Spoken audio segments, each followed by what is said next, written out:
now. You should be able to hear me. Say something if you can hear me now. Can you hear me now? Can y'all hear me? I think I know why y'all couldn't hear me. Can everyone hear me now? Can you hear me? Can you hear me now? I feel like that old commercial, that Sprint commercial.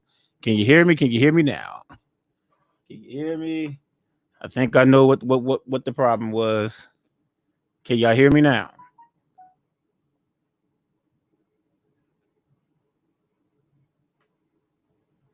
Okay, can you hear me? I'm just checking to see if everyone can hear me. You should be able to hear me now. Perfect. Cool. All right. Cool. Cool. Cool. Good. Good. Good. All right. Well, let me start my intro again. Then here we go. This is what I was doing when y'all couldn't hear me. So you're having my baby, and it means so much to me.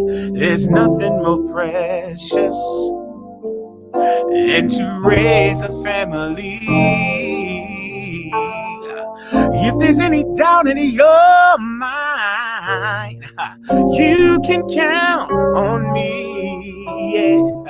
I'll never let you down. Lady, believe in me. You and I would never fall apart.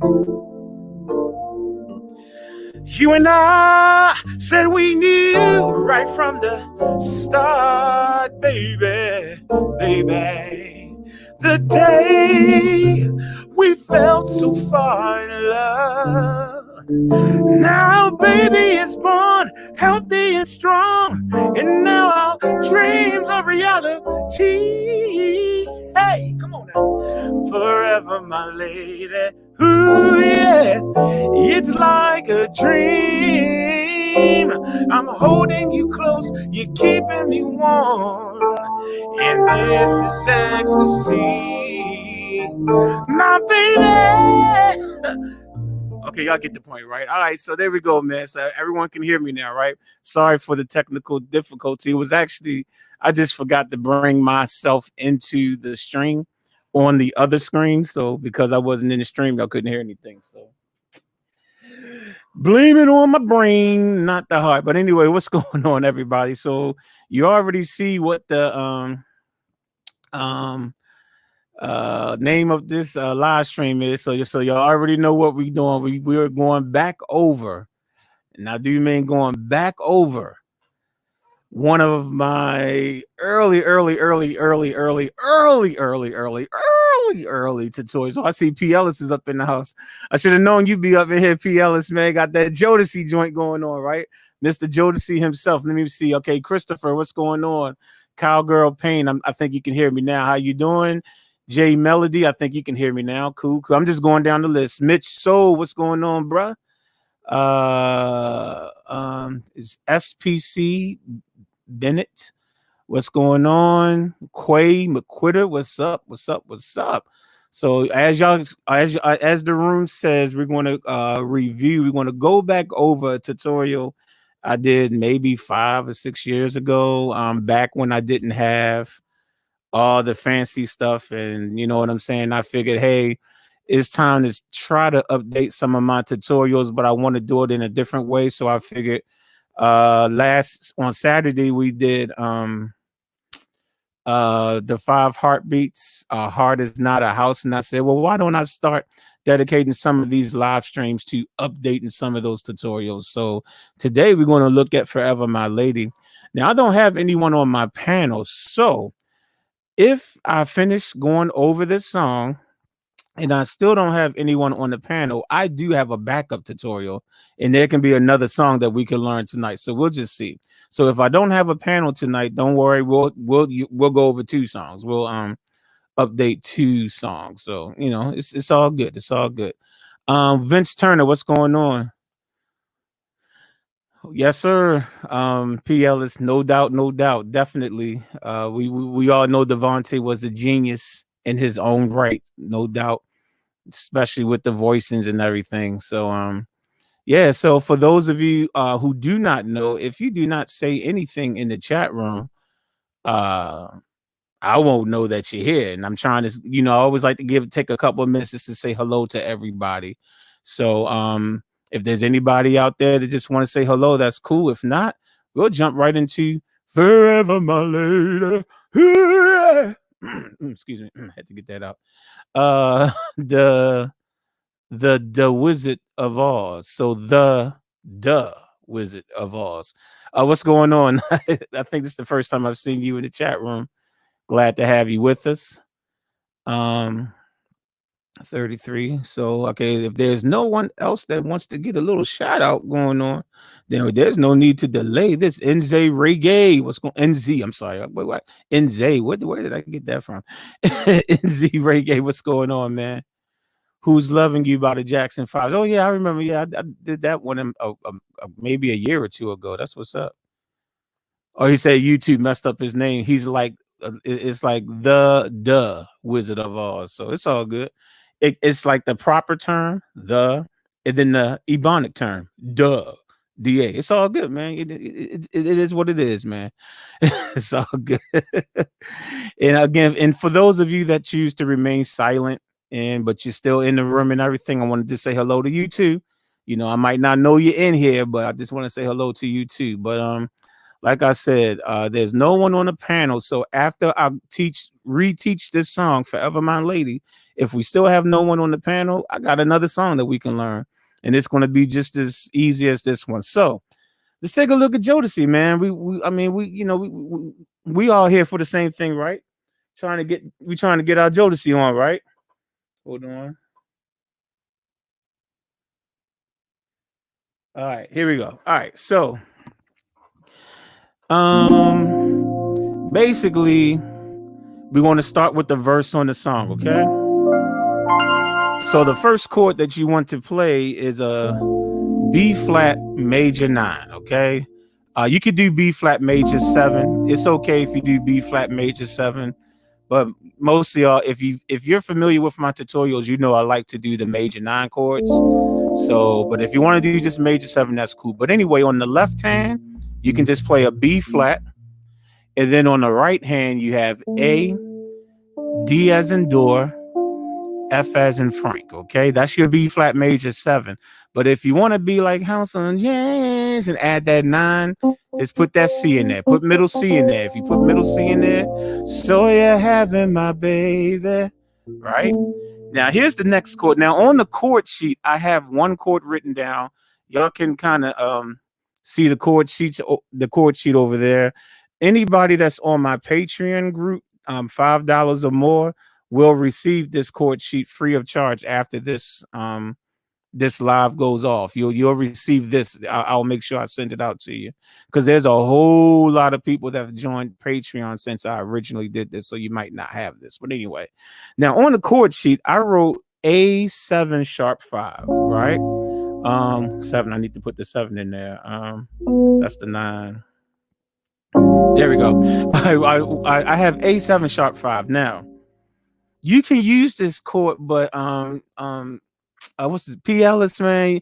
You know, I got this chord that I like to call the Jodeci chord. You know what I'm saying? And with this Jodeci chord, I like to just add this C in there, put that middle C in there, which makes it an A7 sharp 9 sharp 5. It just sounds fatter. So you can get away with playing this chord. You can get away with it. But if you just add one more note, if you just add that one more note, it just makes your hit go like just a little bit more. So let's take a look at that chord.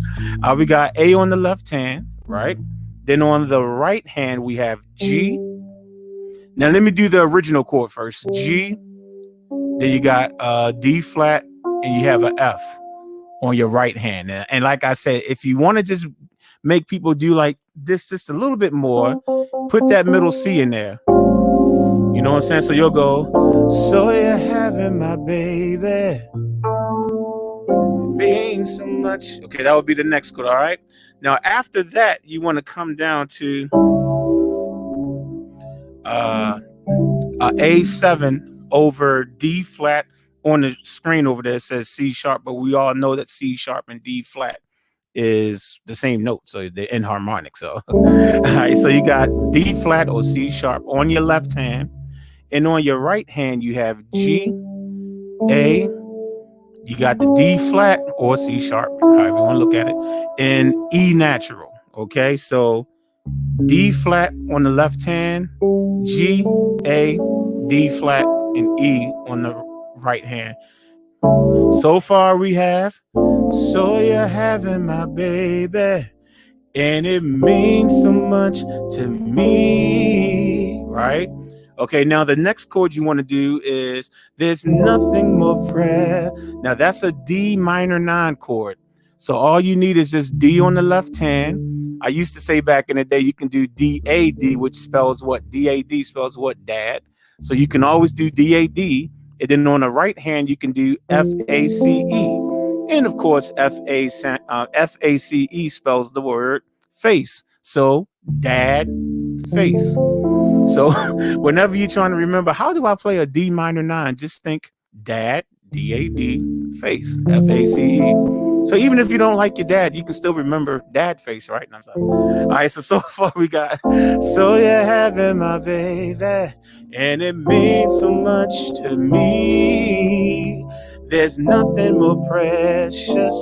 Now this chord is a G9 chord, okay? Dominant 9.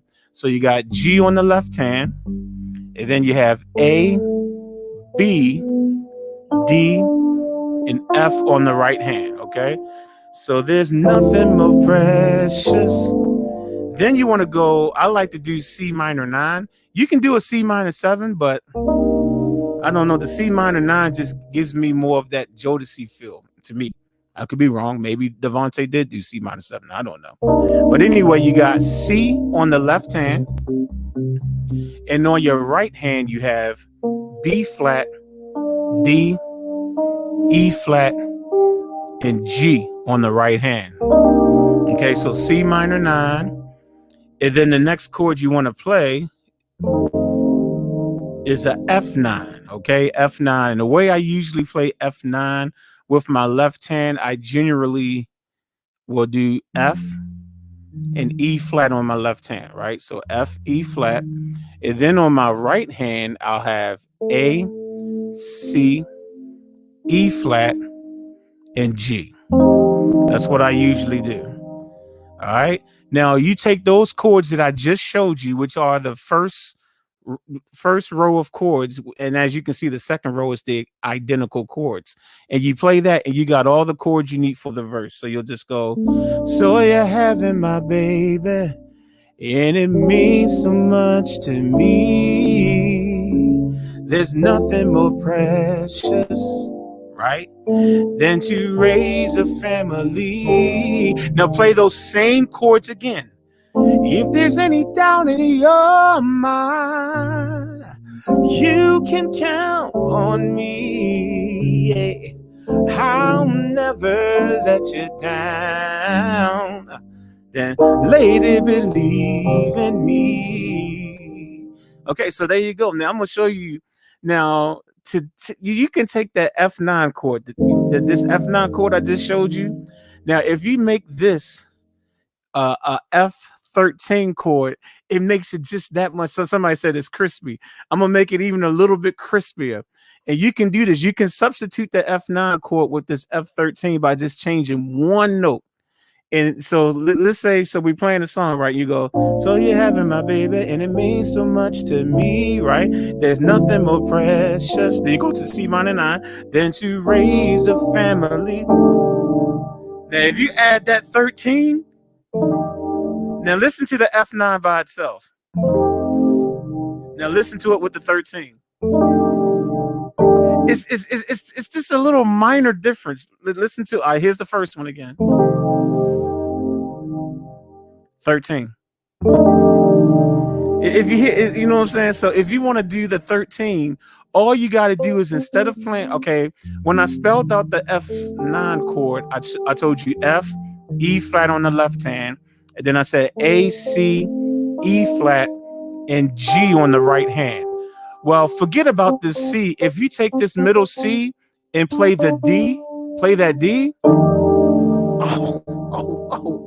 And if you want to bring the C back in, play the C on your left hand. You see the note that's bouncing, flashing? You can always put the C down there so that you still got that C if you're just missing the C. But put the D right here. Yo, I'm telling you, man, you're gonna sound like Jodeci. So you got, so you're having my baby, and it means so much to me. There's nothing more precious, yeah, than to raise a family. Tell me that don't sound like Jodeci. If there's any doubt in your mind, you can count on me, yeah. I'll never let you down. Lady, believe in me. Now let's go to the you and I part, right? The pre-chorus, right? So we got, you and I would never fall apart. Okay, so when we get to that pre-chorus, what you want to do is you want to do a B flat major 7 on your right hand, and you want to put it over C. Okay. Now I know it doesn't say that on the screen, but I'm telling you, this is a B flat major 7 on my right hand. So that's A, B flat, D, and F on the right hand. Okay, so that's B flat major 7, and then you just put C on the left hand. Put it over C. You and I, and then you play dad face again. Remember that chord, dad face? That's D minor 9. Would never fall apart. That's D A D, dad on your left hand. F A C E, face on your right hand. And then what you're going to do is you're going to go back to the B flat major 7 with your right hand, but instead of having C on your left hand, this time you're going to have G on the left hand, which makes the chord a G minor 9. It makes it a G minor 9, but on a chord sheet, just to make it simpler, I just wrote B flat major 7 over G. Since you're already used to playing it with the C, I'm like, it's kind of easy just to look at it and say, okay, so the second time, just put it over G. But just know that when you do that, you're playing a G minor 9. Okay, so that's G on the left hand, A, B flat, D, F on the right hand. Then what you want to do is go to, now this is just a B minor 7 over E. Okay, B minor 7 over E. So you got E on the left hand, and then on your right hand you have B natural, D as in door. So that's B as in ball, D as in door. Then you got a G flat, and then you got an A on your right hand. Okay, and then you can either play. Now on the chord sheet it says to play this, so I'll show you this first. A7 sharp 5. So that would be A on the left hand, G, D flat, and F on the right hand. And of course, if you want to make people go like that, add the C. Add that C. That C gives you that sharp 9. Okay, so you can do that. All right, so let's take a look at where we got so far. So you got, you and I would never fall apart. You and I, we knew right from the start, baby. Now you're going to go back to B flat major 7 over C. So you're going to return to that chord again. So C on the left hand, A, B flat, B as in ball, D as in door, F on the right hand. The day we fell so far. So this chord is D minor 9. Again, that's dad face.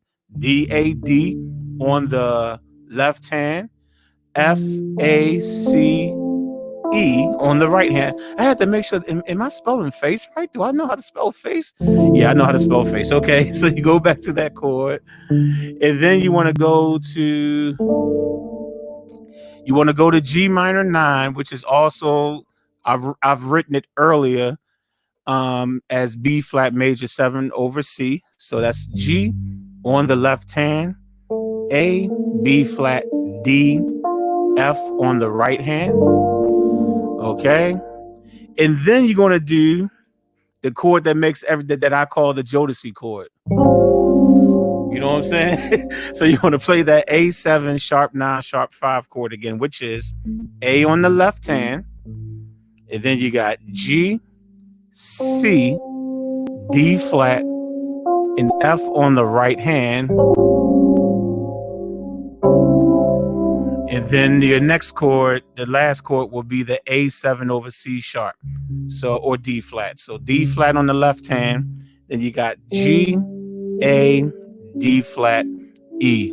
I see in the room someone asked if I can start this over. Don't worry. Once this live stream is finished, YouTube will play the video again. I mean, it'll be available on YouTube. Just give them a couple of minutes to process the video, and you'll be able to see it again. So don't worry about it. So let's take a look at the pre-chorus. So our pre-chorus is, you and I would never fall apart. You and I, we knew right from the start, baby, baby. The day we fell so far in love. Now, baby, it's born healthy and strong. And now our dreams are reality. Yeah. Now, ladies and gentlemen, there's no new chords to show you, because after that, when you go and play the chorus, it's the exact same chords as the verse. So you play, nothing changed. You just play those same chords, which I went over already. So I'll just call them out quickly this time. You want to do B flat major 9, B flat on the left hand, A, C, D, F on the right hand. Forever, my lady. That's B minor 7 over E. So E on the left hand, B, D, F sharp, A. It's like a dream. A on the left hand, G, C, D flat, F on the right hand. I'm holding you close. That's D minor 9 again. D, A, D on the left hand, F, A, C, E on the right hand. Keeping you warm. That's G9. That's G on the left hand. A, B, D, F on the right hand. And this is extra. That's C minor 9. C on the left hand. B flat, D, E flat, G on the right hand. This is and then you can do F9. Remember I said you can do this F9 13, which would be F, E flat on the left hand, A, and instead of playing just this C, move it over to D, okay? So A, D, E flat, and G. Okay, and there you go. Just play that again. Forever, my lady. It's like a dream. I'm holding you close. You're keeping me warm. And this is as the sea. And again, forever, my lady. I say this what I mean. Forever and ever. A prayer is what it sings. And then you go back to the verse again. Can you picture my lady? Ladies and gentlemen, that's the whole song. This is MDC. There's no me or no you. What will we do? It's an awful sight to me. If I ever lose you, tell me where would I go? My little life will have no meaning, right? And so I pray that you'll always stay with me. Oh, that's the wrong chord. I'm sorry. There we go. You and I would never fall apart. You and I said we knew right from the start, baby, baby. The day we fell so far in love. Now baby is born healthy and strong. And now our dreams are reality. Okay, so that's it, ladies and gentlemen. So that's Forever, My Lady. Now, if you came in the chat late, don't worry about it. Once this live stream is over, I don't think I'm going to be on long at all tonight, y'all. So once this live stream is over, don't worry, you can just watch it from the beginning. There's no problem. What's going on, Sir Ron? All right. So what is there are there any questions on Forever My Lady? I'm looking in the chat now. I'm looking for questions. Did you have any questions about any of these chords for Forever My Lady? I'm only looking for those questions right now. Any questions? If not, since I still don't have a panel, I told you if I don't have a panel, I do have another song that we can do a tutorial on. So I already told y'all that those have been in the room from the beginning. It's already set up and ready to go. You know what I'm saying? Um, but I'm just looking to see any questions about Forever My Lady. Uh Chaz Jazz, what's going on, Zer? Felipe, what's going on? Ron, what's going on? Shades, what's going on? We got Beely or Belly. Okay. Cross Wade. Uh Kimari. Yeah, he said that 13 chord hits differently. No doubt, man. Yeah, the 13. You gotta do that F13. Okay, now if there's no questions on Forever My Lady, let me give a couple more seconds to see if there was any questions about any of the chords. Again, if you are on my Patreon and you're pledging $5 or more, once this live stream is over with, this chord sheet that y'all have to understand, I'm literally got to point to the right to make it look like I'm pointing to the left. So just bear with me. But this chord sheet that you see over there, it'll definitely be in your email once it's over with, and so will the next song that I'm about to do. Okay, so if there's no questions, which looks like there's not, all right, I'm going to switch off that screen just for a second, and I'm going to bring up the next song that we're going to do. Just give me a second. I just got to click about 3 or 4 things, and then I'll put the screen back up in a second. Just bear with me. And one more thing, all right? Click that.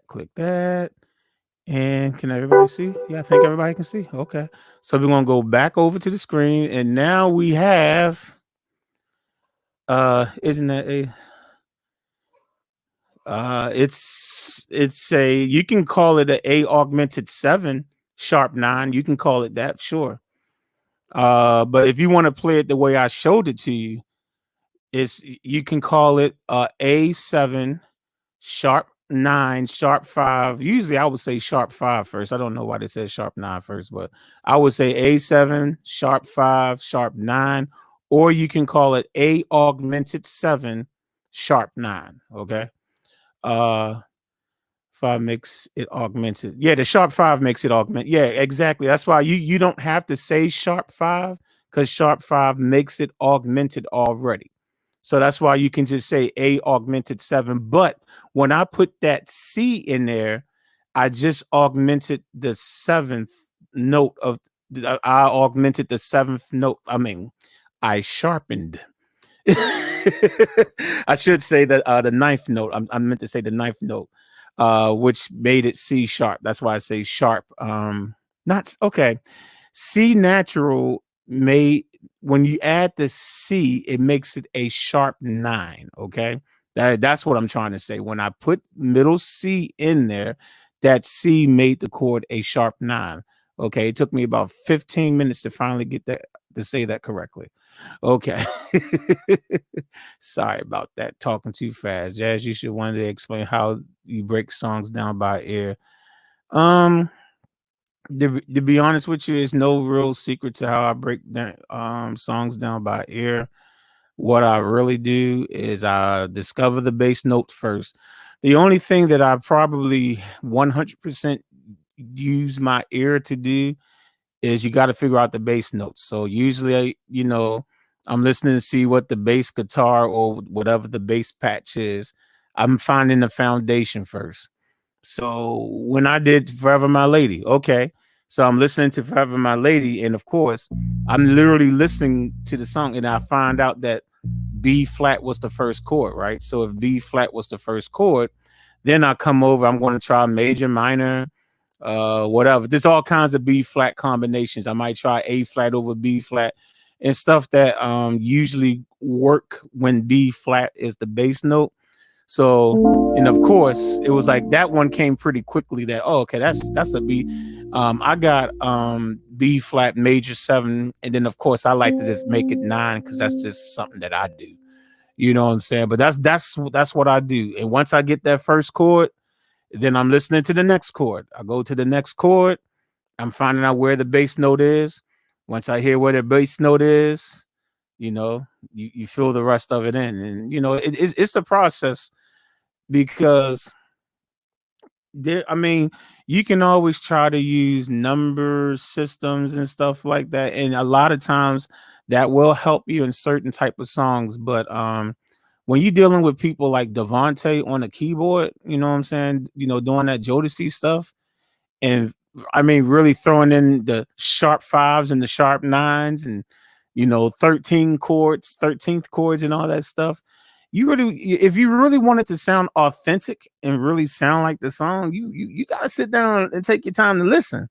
And so what I'll do is I'll let the chord loop sometimes. Like I'll import the MP3 and Cubase or something.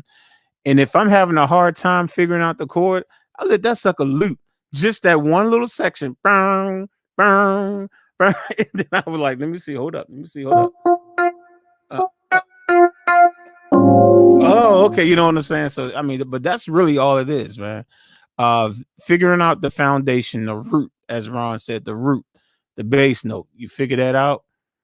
And then from there, you build the chord. Once you figure out the foundation, then you build the chord. It's just like when you building a house or something or building a building, right? You got to have that strong foundation. It's the same thing with music.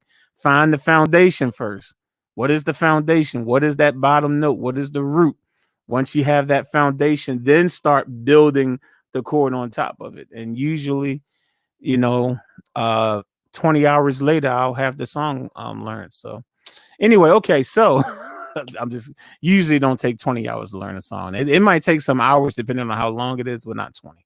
Um, so we got another classic. Now, this is from one of my classic tutorials also. This is When Will I See You Smile Again by Belle Biv DeVoe. Classic. This is back again. For those of you that just joined me and didn't hear me say this earlier, I am trying to update some of my old tutorials that I did 6-7 years ago, where I barely was even pointing at the keyboard. You could barely see what I'm doing. So I decided with those type of tutorials that the way I will update it is I will update it via a live stream. Okay, so at least you know what I'm saying, you get a little bit more technology, you get to see some notes and stuff like that. So that's what's happening. So this is another one from way back. I don't know how many years ago I did this one. So let's take a look at this one. What's up, Philip Mitchell? So this is When Will I See You Smile Again. Is just, I mean, this is really a simple song. If you forgot how it sounds, it goes just a little something like this. Tears I see drop from your eyes. Tell me why you cry. Guilt I feel when you look at me, girl. Did I let you down? You got the pre-chorus. Girl, you see that I apologize. Tell me what to do to get through to you. Girl, it's not the same. I know I was to blame. Just tell me, when will I see you smile again? When will I see you smile again? 'Cause I know I messed up, baby, and I know you're fed up, sugar. Okay, so that was just a little bit, just in case you forgot what the how a song, sounds, you know what I'm saying? That's, it sounds a little something like that. All right. I'm not going to click around on the software, because if I click around on the software, just listen to the notes I'm calling out. At least you can see what keys are, lit up on there. It's really simple, y'all. So the intro of the song in the verse is it's the same chord. So when the song starts, well,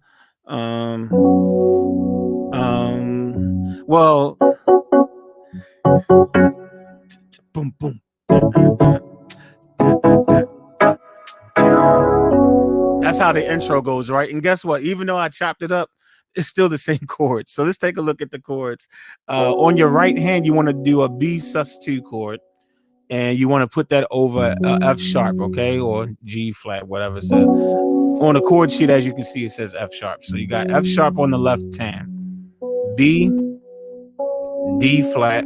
Well, I'll say C sharp. I'll use the sharp names. So you got B, C sharp, and F sharp on your right hand, okay? All right.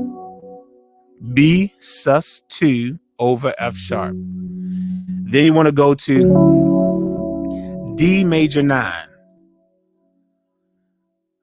That's why we are all brothers from another mother. I hear you, Ron. D on the left hand, F sharp, A, C sharp, E. That's going to be your next chord. And then you're going to go to C sharp minor 7. So that's C sharp on the left hand. And then on the right hand, you're going to have, what's that? G sharp, B, and E. I'm trying to call them out by their proper name, regardless to what you see on the screen. Okay. Now, those 3 chords that I just showed you, that's almost the entire song. Oh my goodness. That's almost the entire song. Again, B sus2 over F sharp, D major 9, and C sharp minor 7. That's most of the song. So if you're doing the intro and you want to do the intro and make it sound just like the music video version, you take those 3 chords and chop them up and go. That's the first chord. All I'm playing is the B sus2 over F over C sharp. That's over F sharp. I did hit the wrong chord for those of you that caught that. Yeah, I hit the wrong chord. Okay. B sus2 over F sharp. So you go pop, pop, pop, pop, pop, pop. Then you go to the D major 9. Pop, pop, pop. And then you go to C sharp minor 7. Then that's your introduction. So there you go. You just go. Oh. Tears I see drop from your eye. I'm playing those same 3 chords over and over again. Tell me why you cry. Same chords. Guilt I feel when you look at me, girl.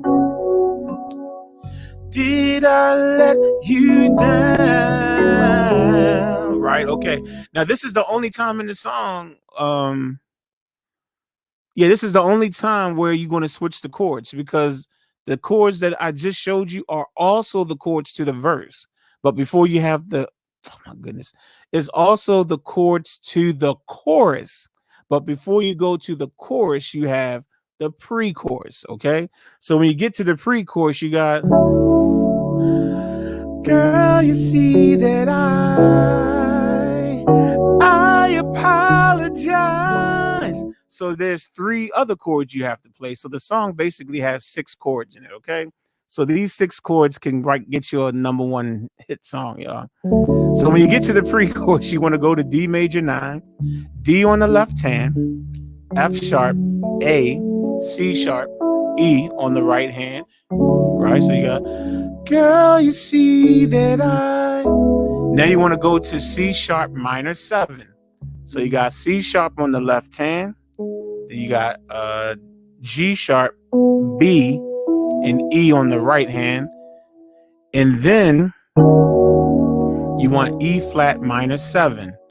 E flat on the left hand, B flat, D flat, E flat, and G flat. Ladies and gentlemen, you just play those chords over and over again when you get to that pre-chorus. So you got, girl, you see that I apologize. Tell me what to do to get through to you. Girl, it's not the same. I know I was to blame. Just tell me, when will I see you smile? That's the only thing, is when you get to C sharp minor 7 the fourth time, don't go to the E flat minor 7 when you're leaving the pre-chorus and going into the chorus. Just stay on the C sharp. That's the only thing. Just don't play the E flat minor 7. So what is it? Girl, you see that I apologize, right? Tell me what to do to get through to you. Girl, it's not the same. I know I was to blame.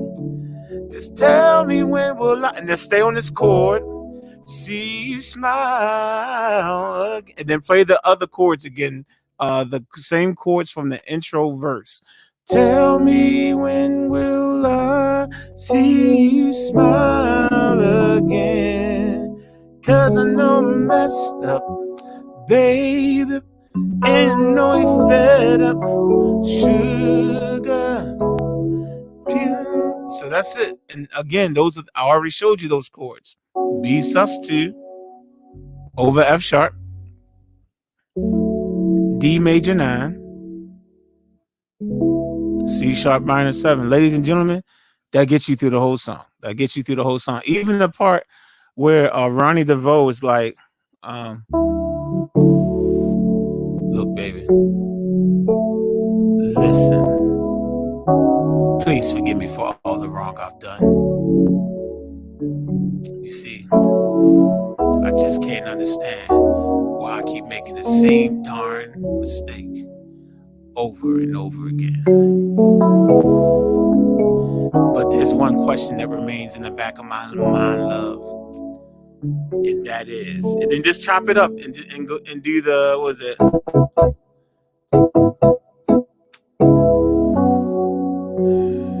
Maybe we can talk it over. Baby, we can work it out.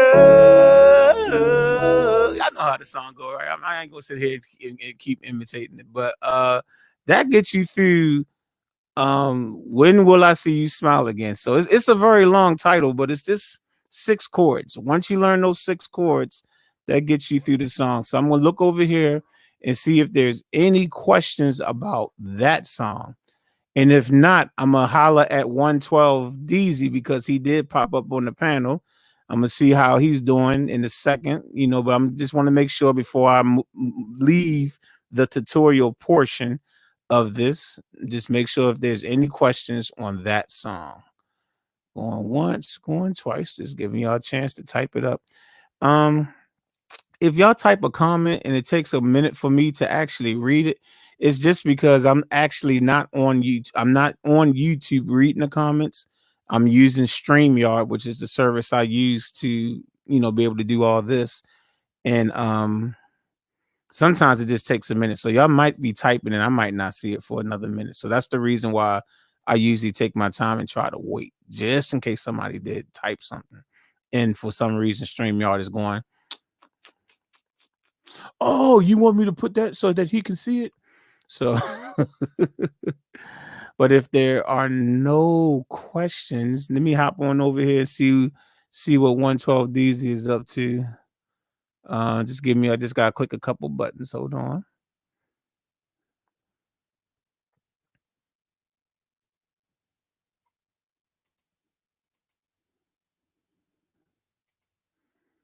And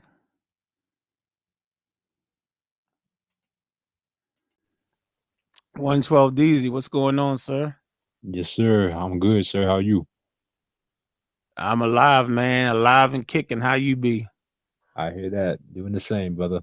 All right, man. So I see that you on your YouTube channel trying to give bass tutorials, man. Yes, sir.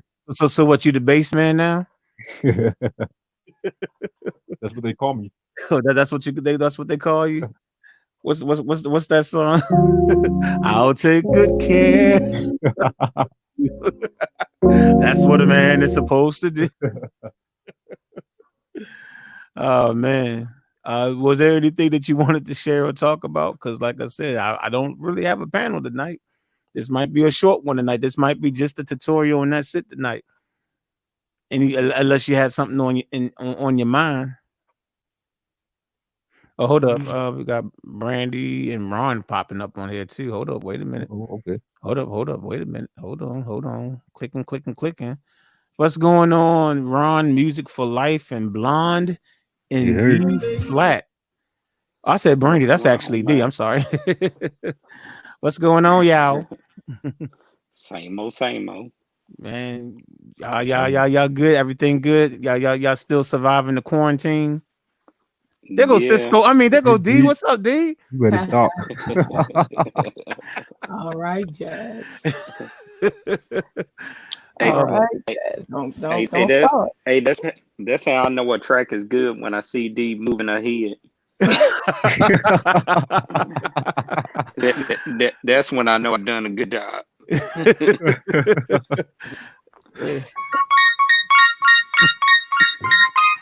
Yeah, you know what I'm saying? When she bopping her head to that, that's it, man. You know it's hot, man. You know it's hot. Oh Man, my I goodness, appreciate man. that. So so I mean, how's everybody's week going so far? I mean, what's up? What's up? Well, for Everything me, going. I've taken on extra jobs. So, Oh, okay. Oh, is that the reason why you don't be making tracks anymore? Because you actually working? well, yeah.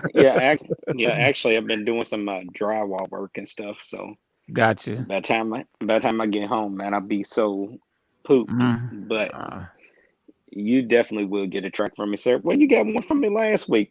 I sure I've did. only missed one. Yeah. Right. Yep.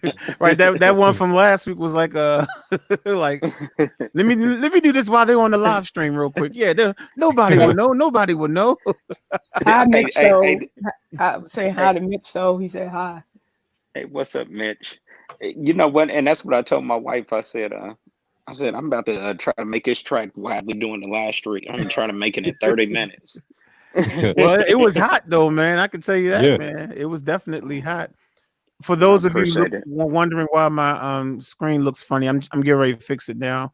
When I'm switching from that other view to this view, it's just some things I got to redo. That's all. But I'm fixing that. I know y'all like, dang man, we all zoomed up, and I know D like, look at his big head, got his big head all in the way, and you know how D is, you know how she be. Hey, D, I haven't forgot about you.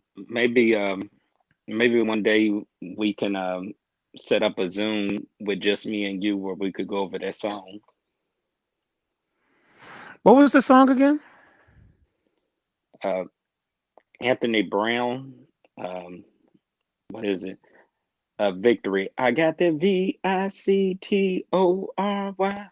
Look, she's sitting there like, yeah, I think that's it. Look, she had that look like I think I know Yeah, what's going I on, Nathan Nelson. want to be a man of my word. Okay. Unless sometimes with D, if she has to wait a long time, she figure it out on her own. Did you figure it out on your own yet?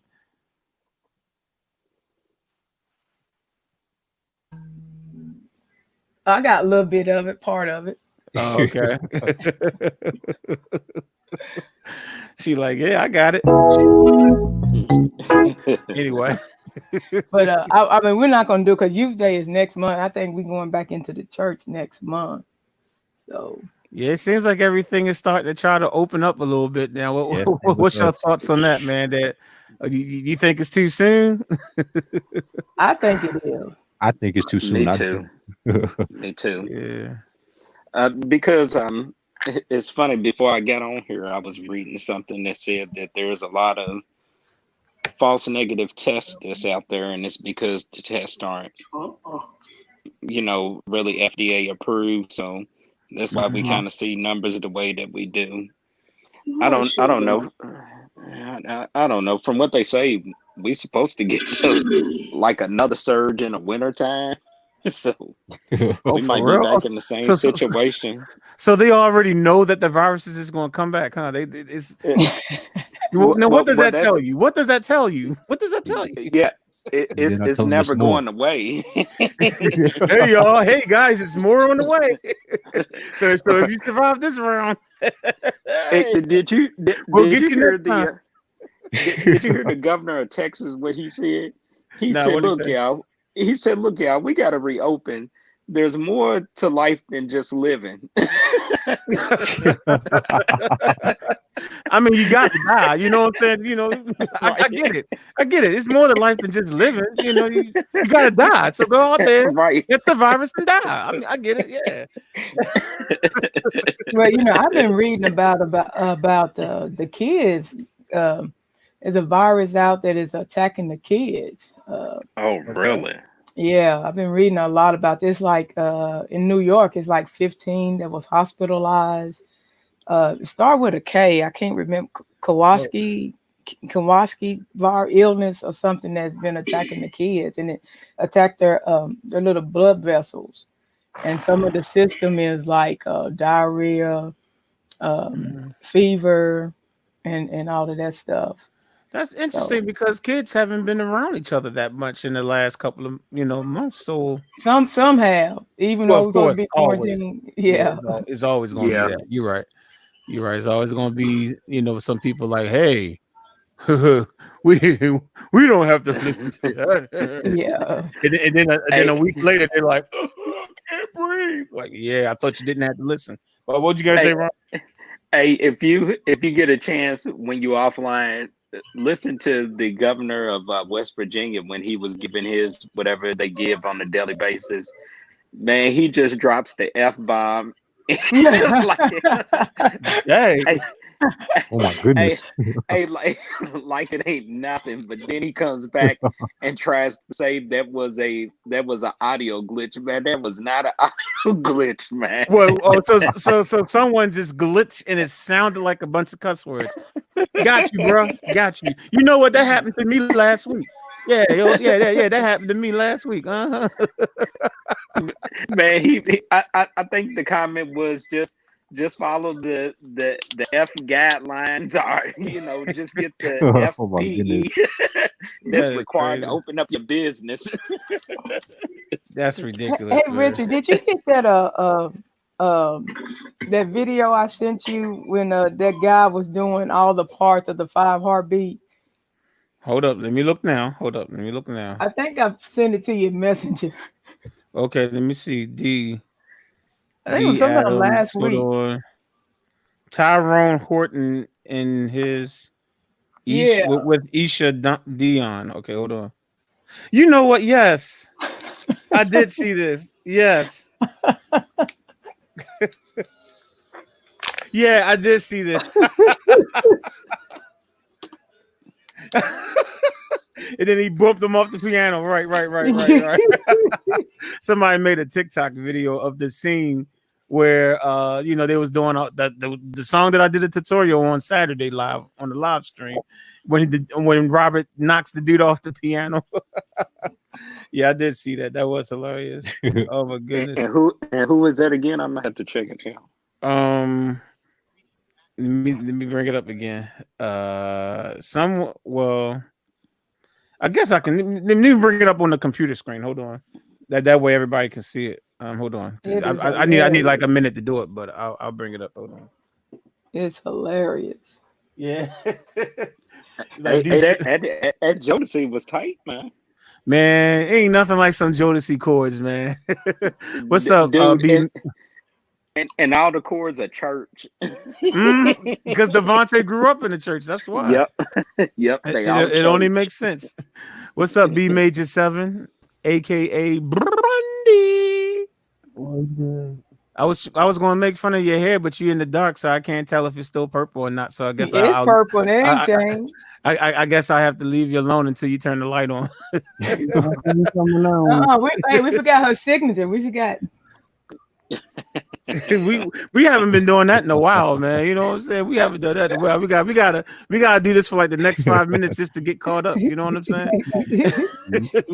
we gotta get caught up, man. You can't be just letting the slide on that, man. We got to remind her. By the way, Brandon, hey, I was checking out just a nice baseline. Oh, thank you. Oh, you mean on her chart? Yeah, that was smooth. It was alright. It was alright. It was alright. You know what I'm saying? Hey, that was smooth. I heard that baseline back here. Oh yeah, I'm trying to work on that since I got my keyboard now. So yeah. What you got? New keyboard? Yeah. Oh, what you get? What you get? What you get? How you not going to share with us that you got a new keyboard? That's crazy. You gonna come on a live stream where we talk keyboards all the time and not tell them? Yeah, because I'm searching. The same one D got, so we could work together on how to actually work with the doll that she got and all that stuff. Oh, okay, so it's that rolling board. Was it rolling? Cork. Okay. Okay. So you say, so look at you. She's trying to be all humble about it, trying to stay on the humble. Talk to us about it. Yeah. I'm always humble, okay? That's just me, period. Don't you look at me like that, D. I already know what it is for you. I'm sitting here eating my Jello. I ain't thinking about you. Whatever. I mean, so far I done program my sounds, like the different sounds that I actually use. Okay. My choir or praise team or whatever, whenever we go back to church or whatever. So I do that. Mitch has a question for you. No. It's like I don't think Sabrina will ever live that down about that one live stream we had when we was talking about her support. She felt so bad. She sold that thing, man. She did. She sold it on I don't know, eBay or something. Like seriously, no, I'm not even joking. She literally sold it. And she should have, because I went to Guitar Center when I seen that sale. I said, you know what? I'm gonna try this thing out. I've always wanted a full size piano. Man, I tried it, man. That thing was man, that was the crappiest keyboard I ever played, man. Hey, Mitch, so it is mixed fruit and black cherry jell. What in the world? He asked me what kind of Jello I was eating, so I told him. Well, hey, Mitch, would you like to join the panel? Hey, Mitch, would you like to join the panel since you like to talk about jelly? I have your email. I can let you join the panel. You can talk about jello all day. As Bill would say, Jello pudding pops. Yeah, and you know what happened to him. Just be careful. Be careful what you eat. You saw what happened to Bill. Well, I ain't eating Jello pudding pops. Be careful what you put in those Jello pudding pops. You don't be putting those stuff up in there making people go to sleep. You don't want to make nobody go to sleep and forget. Okay, let me stop. I'm really being bad. Let me totally stop right now before I get in trouble. Are you the 30 years from now you have somebody coming out of the woodwork talking about what you done in 2019? I know, right? 40 years, right? 30, 40 years, right? I'm like, I better. I can see it now. We got it on the live stream. Listen to him. Listen to what he said. Like, oh my goodness. No, I don't do those. What you talking about coming on the panel, Mitch? You scared, man? You shy or something, man? What's up? You think we're gonna bite or something? He's talking about the pudding pops. The pudding. Oh, okay. Okay, I was about to say. like you look like you had something. You know, you extra sensitive about that, bro. Like, something you ain't tell us. There's something that you need to tell us. All right, so this is the video that D had sent me. Let me make sure the audio is up all the way. Okay, this is what she sent me with the 5 heartbeats thing. Do the steps. Nah, it's my music.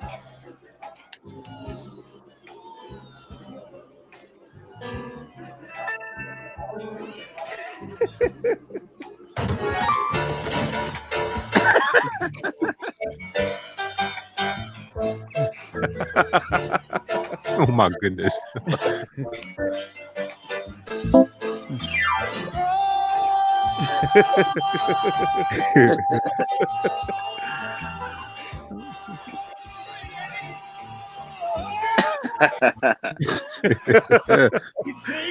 Why is she shaking her head though?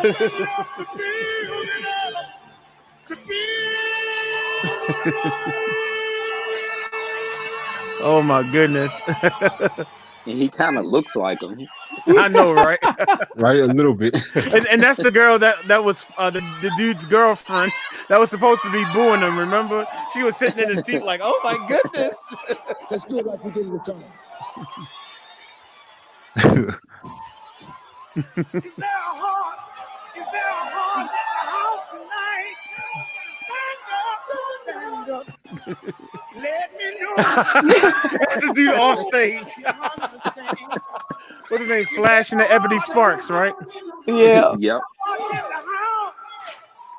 You got to have love. You got to have love in your heart tonight. It's a house for love and Don't forget about Choir Boy.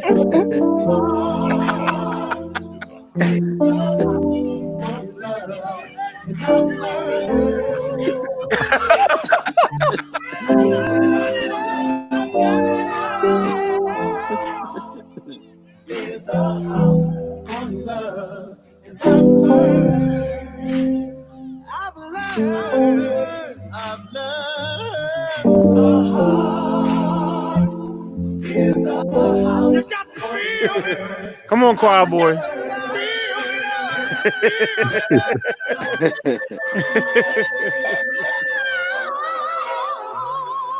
Oh my goodness.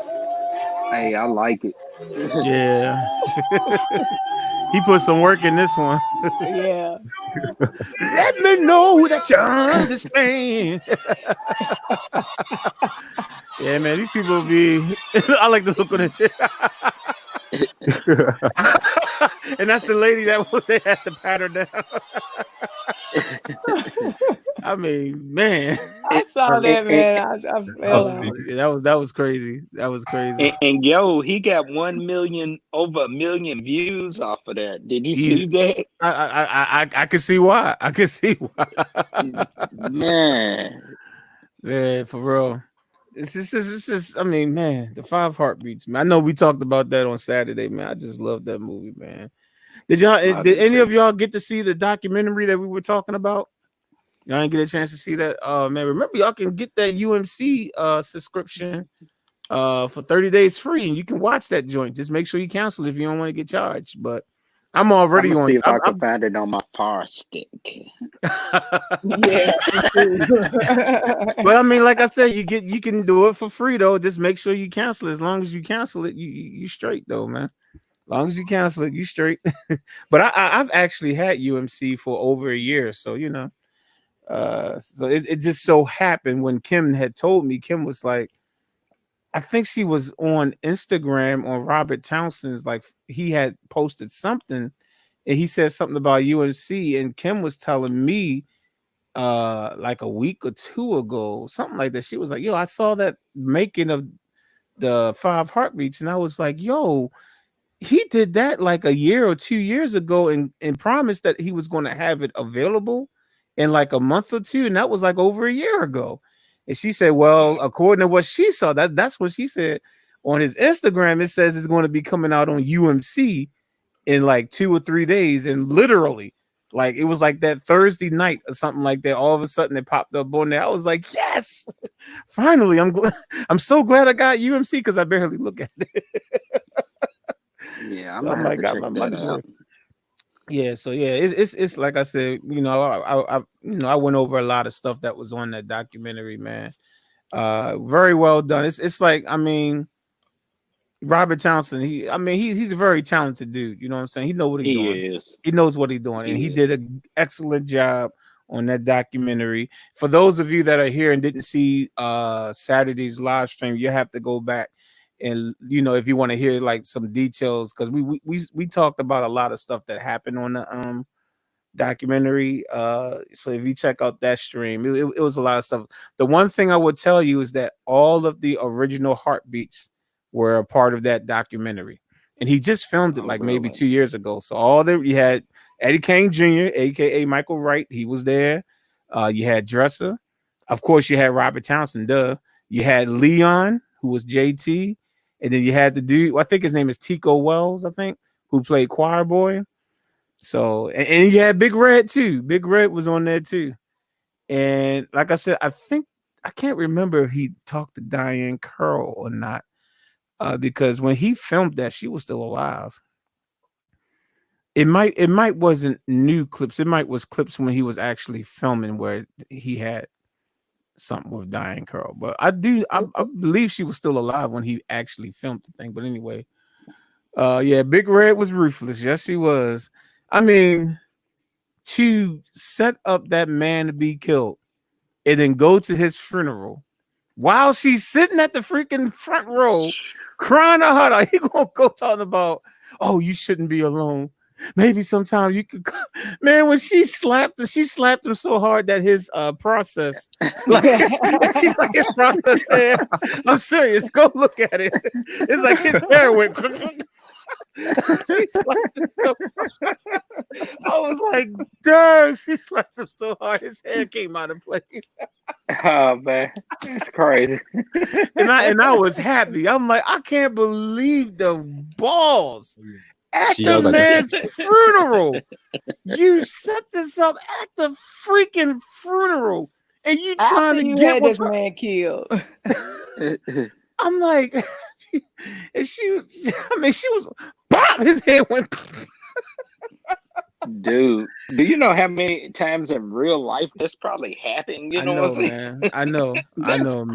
That's crazy. ridiculous.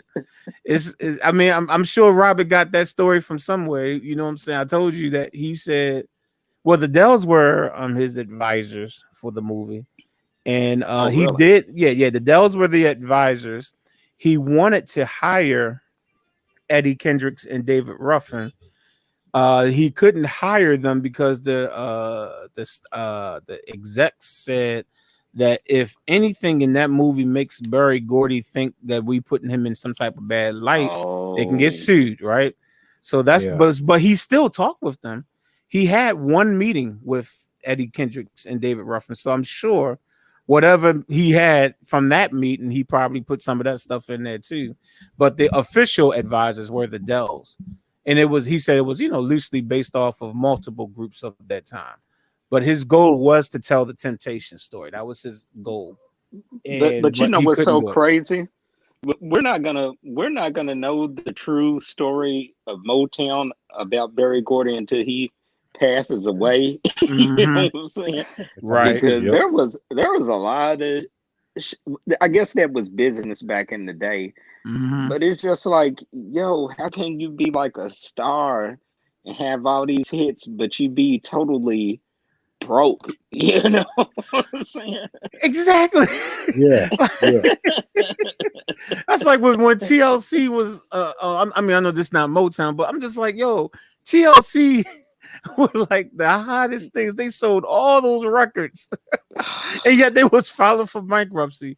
Same thing with Tony Braxton. Tony Braxton was like the biggest star in the world, filing for Dude. bankruptcy. I'm like, hold up, man. What the heck is going on in this music industry, man? It's like, Because they gave, I guess when you got people that's never had money their whole life, mhm. and then they get a taste of the starlight, of the glam and the glitter and all of that.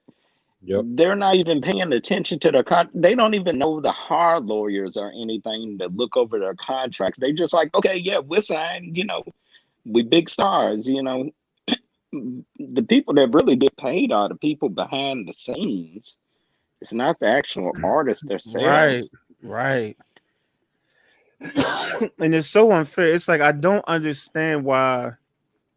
To me, it makes no sense why record companies were like that. It's like, okay, it's one thing to screw them out of money, but to not give them any money, to give them a Right. check for $1.87. I mean, at least I can say, well, if you like took more than what your share should have been, but at least they still living good. The artist still Right. living good. They like no, no, no, no, no. We're taking all of it. No addition. Here's $1.87. Now y'all share that. Y'all split this 5 ways. I know Yeah. it. I know y'all just went out of the country. You toured out of the country and you toured the country, but we're gonna let this bus drop you off, right back in the same projects you lived in before the record deal. We're gonna drop you It's off in that crazy. same project. Oh, and here's $1.87 split between the 5 of you. And I think they're supposed to have gotten stereos too or something like that. Oh yeah. They all got like a stereo system. But The check was like a but dollar them 87. but them guys, a lot of them guys, they have to go on tour just to pay bills. But here's the crazy part: even when they go on tour and they sing those songs, Barry Gordy or whoever still They getting own the paid. song, right? They Yeah. have to. They have to pay the people who own the songs. They still get their cut because it's like you can't perform this song unless I say you can perform the song. Yep. And that's what was happening with Prince. And I mean, that's what really sucks with Prince because we all know that he wrote his own music, but because Warner Brothers owned owned the masters and owned the copyright, it's like, Right. yo, it's like every time he had to do something, he had to pay them. He like they had nothing to do with this. I wrote Then this song. then he changed his own name. Dude, What's your name? This. right, dude. And that's why I thank God. I would always own, even I don't think I'm gonna make it big or anything, but just the principle alone, I will always own my masters and my stuff and my publishing rights and all. Dude, I would never, never, ever sell out. Now I may lease to you, something I've done, but Right, I'm right. not about to Yeah. sell out because But I'm looking for residual income. yes, residual. That's the key word. Residual, man. For real. But you know what? But I mean, it's kind of unfair because it's like I have that same, that same mentality where like, man, I ain't going. How could you let that happen? But you got to remember, we're more privy to things that goes on in the industry because of the internet, these movies, and Right. we learn it. So if you put yourself in, it's just like even with the Clark sisters movies when Twinkie sold her publishing just because she wanted to get a car. She wanted to have a nice car. I mean, you know what I'm saying? It's like, but that was what, the late 60s, 70s, I guess, when that Yeah. happened. And I 70s. mean, Yeah. but no one knew. You know what I'm saying? It's like you didn't know what type of crap, was going on. All I know growing up, I remember specifically thinking, if I saw you on TV, you must be a millionaire. I remember having Yep. that mentality. Me too. Me And too. then 30 years later, the internet comes up and you hear all these stories, and then you hear about, oh yeah, No Edition was still living in the projects going into their second album. I'm like, what? What? You mean they did Candy Girl, traveled around the world, and then they still went back to the project? Are you kidding me? You know Yeah. what I'm saying? So it's like, so you're ignorant, you're dumb, you just don't know. So so I'll say this, with all the information that's out today, what's today? May 6th, 2020. Mhm. If you find yourself in that situation now, you got nothing but yourself to blame. You got yourself Yep. to blame now because it's too many movies. It's too many. The stories have been told by the artists themselves in interviews, and we got to witness it through movies and everything. It's like, but you gotta cut them a little slack back then because Yeah, I yeah, definitely do. yeah. Hey, hey, It hey, sucks though. Go ahead. hey, you know, interesting fact. Sometimes I look up how much people are worth. Keith Sweat is only worth like maybe $200,000 or less. That is, What? you know what? What? And he actually wrote, he did some writing and stuff like that. He should definitely have more money. You want to know something that's crazy too? When New Edition let me start by saying this. A lot of times when you look up net worth, a lot of the artists and song, whatever musicians say, they don't know where they're getting these numbers from. But Really?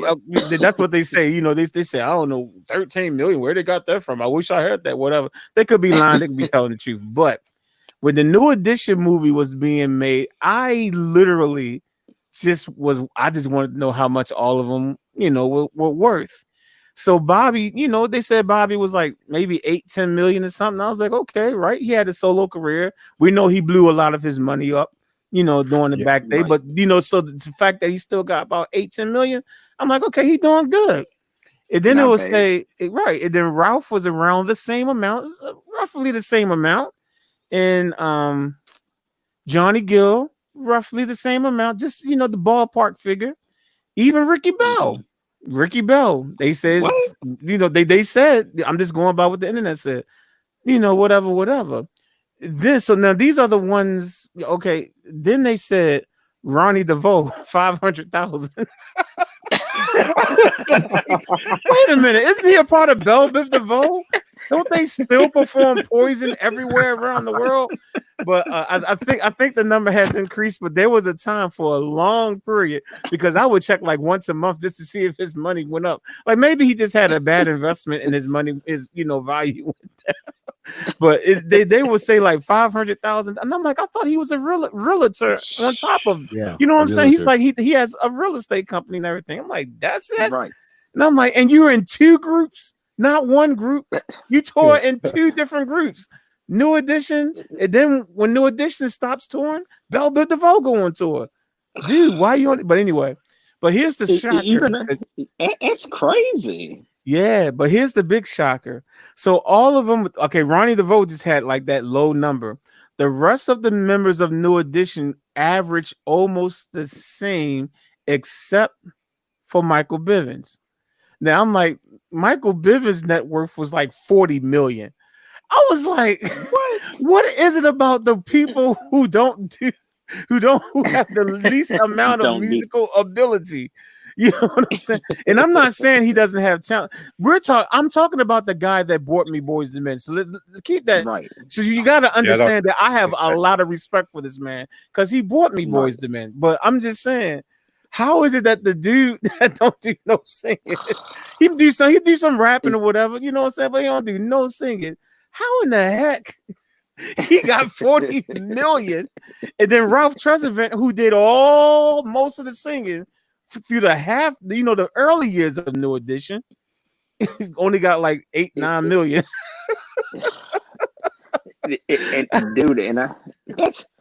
That's crazy. Teddy Riley, his net worth is not that much either.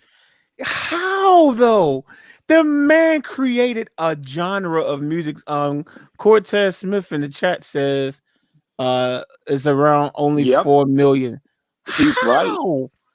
He's written. He's on Michael Jackson records, man. That's so money. He said 4 million. From what I seen, it was only 3 million. How does that happen?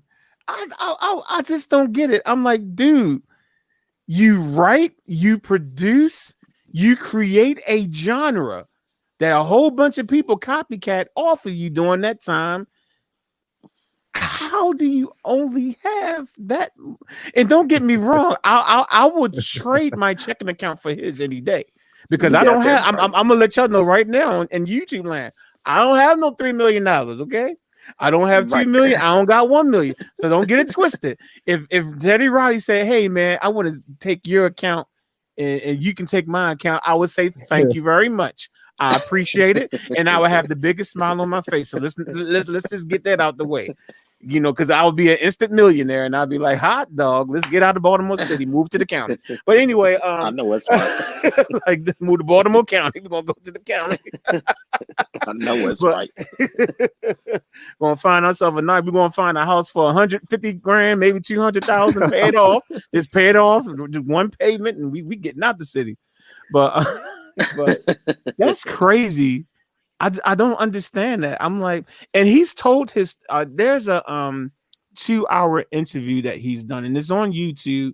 I can't remember what it's called. If I can search, but he literally, it's like it's some guys that do these interviews. They interview Jam and Lewis, and that interview Yeah, I've took seen about that. 2 hours too.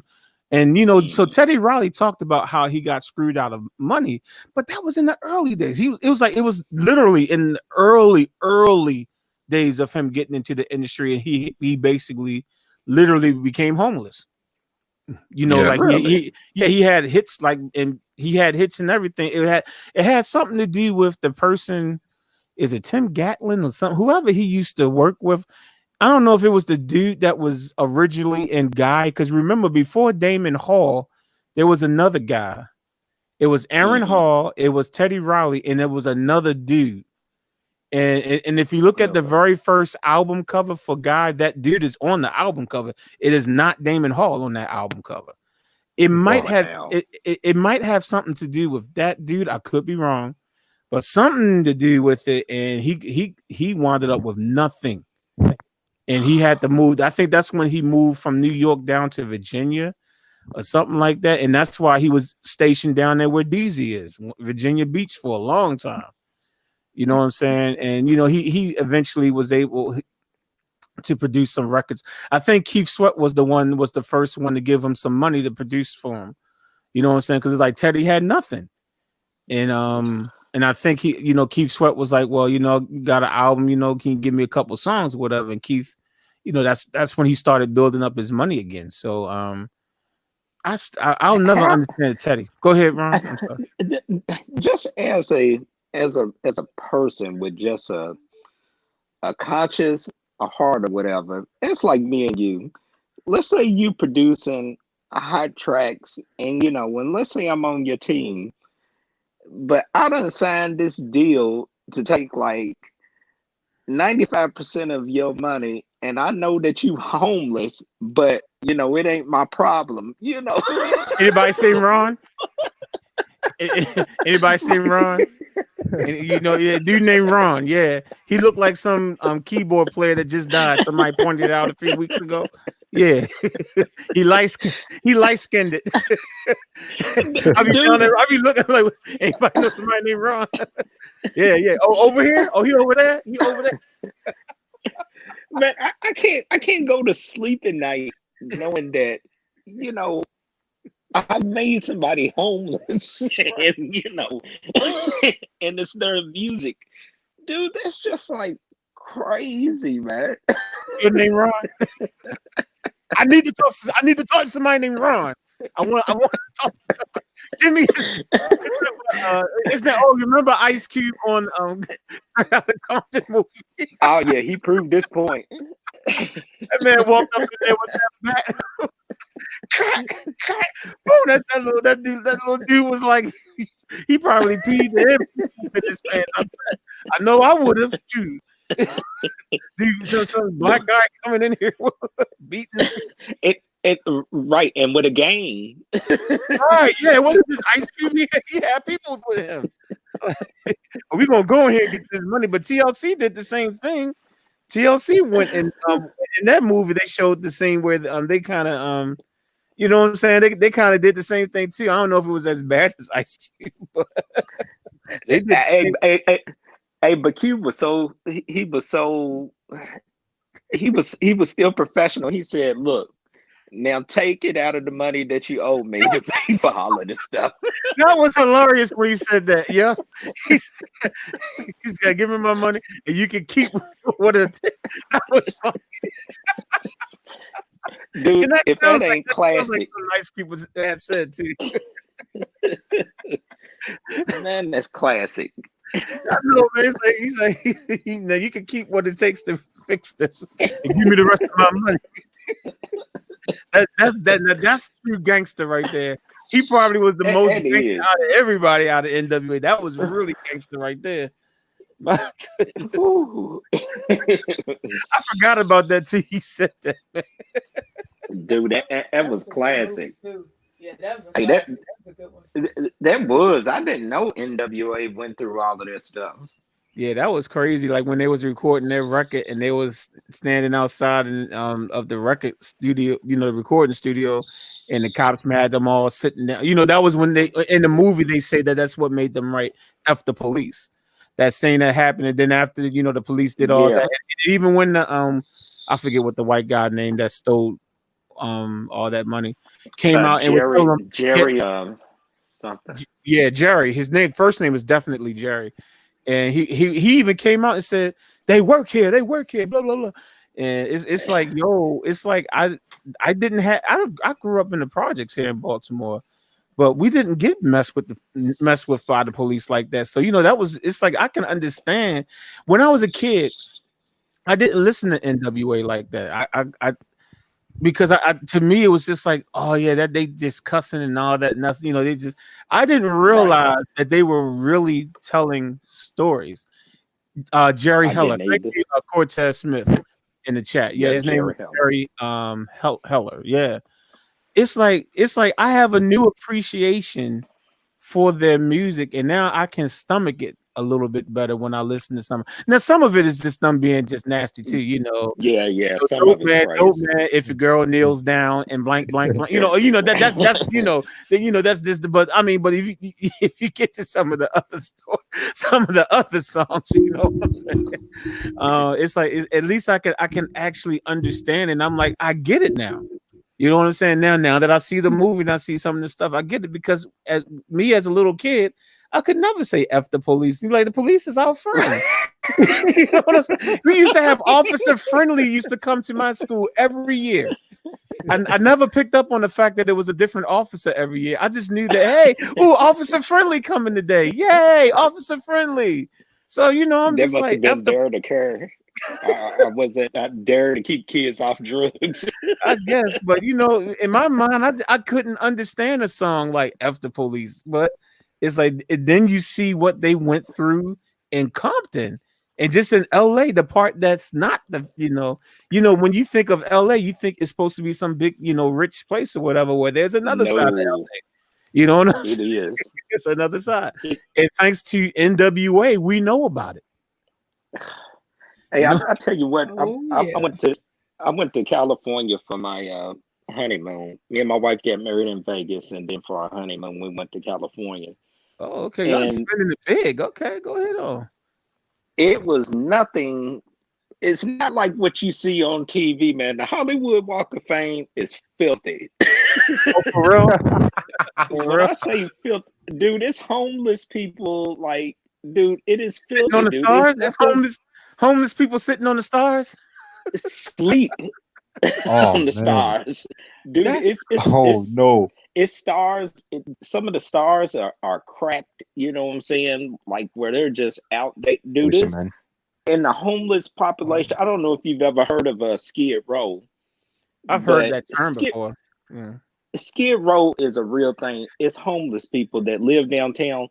And I'm not talking about 2 or 3 blocks worth. I'm talking about blocks and blocks worth where they've got tents set up outside of businesses, literally on the sidewalk, man. I mean, I couldn't believe the homeless Oh man. population there, man. It was crazy, man. So LA is not what you see on, and Hollywood is definitely not what you see on TV, man. Man, same Yeah. thing with Broadway. Yep. That's crazy, Yep. man. It's wow. See, I've I got never been to California before. What you say, D? I got caught up in Compton when I went out there You've I too. been did you've been too. in Compton? Oh yeah, Me I've been too. in I would Compton. have, man. If I would have made a wrong turn and went in Compton, I would have peed myself and poo Hey, pooed you should have myself. seen me. You should have seen me pumping gas. I was trying to hurry get out of here. I was like, I heard about Oh, this on Rap Song. I'm that like, hold up. No, I seen movies about. I seen Boys in the Hood. that that's what my dad was telling me. He was like, because somehow we had went to this tackle shop because we was gonna go fishing, Uh. and he was like, his car wouldn't stop, and we were in Compton of Oh all places, no, Oh and no. he was like, oh God, he's like, You know, we got to hurry up and get out of Compton, baby girl, because it's going to get dark. We're gonna Straight out of Compton, crazy mother effer named Ice Cube, and the weak little niggas with attitudes. Gotta show it off. It finally cranked up. He was like, let's go. See, me with my dumb self, I would be so nervous. I would turn on Straight Out of Compton and blast it out my car, hoping that nobody would mess with me. Right? I know those people probably look at me and be like, yo, we can tell that dude ain't from here. Let's go get him. I'm saying, no, I'm listening to Straight Out of Compton. Man, I know I'd be beat up. I'd be dead, man. And you know, the houses and stuff were just like you seen, but like in Boys in the Hood. Yep. And I was like, whoa.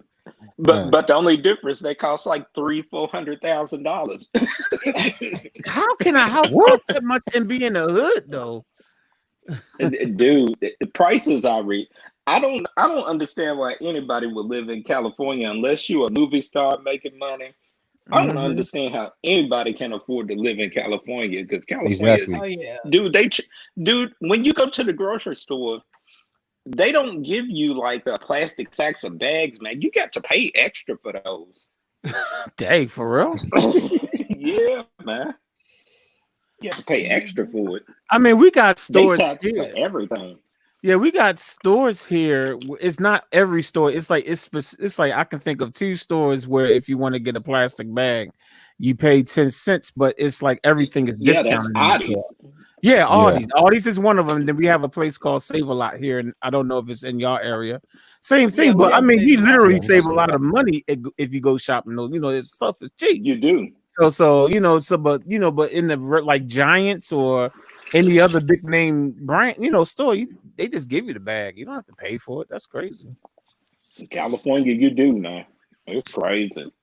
Yeah. My dad lived in the Santa Monica area, which is not too far, from Compton, but this person named RTP said he saw a crackhead in Skid Row waltz into a subway, sing and dance, pick a packet of chips, and walk out. Look like Pookie out. He ain't lying. looking like Chris Rock on crack. Okay, I got you. Basically, dude, he's not lying, dude. It's dude. I'm telling you, dude, if you see the homeless population, man, your mouth would be wide open. I'm like, that's the stuff they don't show you on TV. Wow. Right. Yeah, it is, and not to even mention the traffic, dude.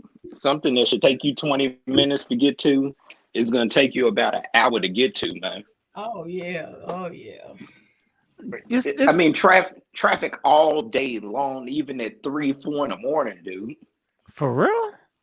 Yep. Yes, sir. Oh man. Oh gosh. Yeah, remind me never to go there. I've never been there. Maybe I don't need to ever go either. You know what? I ain't got no business. Go for the experience. After I seen it, I said, okay, well, that's off my bucket list. Check. Experienced it. Leave it alone now. I'm not going here no more. You know, like how you go to Virginia Beach or you go to beaches in Florida and you're like, okay, they real pretty. The beaches in LA is not like it. That's crazy. Dirty. And it's funny because they talk about Baltimore so bad. We supposed to be some horrible city, and I'm like, the stuff that y'all talking about sounds a whole lot worse than what we got here in Baltimore.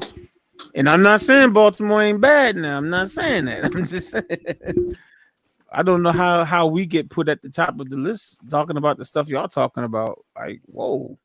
But yeah, California is it's just crazy, dude. It's expensive. My cousin makes $35 an hour. He said, that's the equivalent of making $15 an hour where we from. Wow. Right, because of the cost of living. Right. But I mean, New York is supposed to be expensive to live also, and that's over here on the East Coast. It's supposed to be like super. I remember when I was, and this is like when Dre and I was in college or whatever, and our choir would do little weekend tours and stuff like that. And we would get like like a daily allowance so that we can get something to eat or whatever. So Yeah, I remember one time we did a weekend up in New York. We was just, I guess we did. Did we do Carnegie? It could have been one of the times because we did Carnegie Hall one time, but then there was another time we went to New York and we just did some churches. We literally did like maybe 4 concerts. Like we got up there on Friday, was in some church. Saturday we might have did 2 concerts at 2 different churches. Sunday another concert. We come back to Baltimore, and all I remember, all the one thing I remember about New York is okay. So Dr. Carter give us our little allowance, on Friday night. Like okay, y'all got to go get yourself something to eat, whatever, whatever. We check into our hotel room. Here's some money. Get y'all something, get something to eat. Go to McDonald's, yo.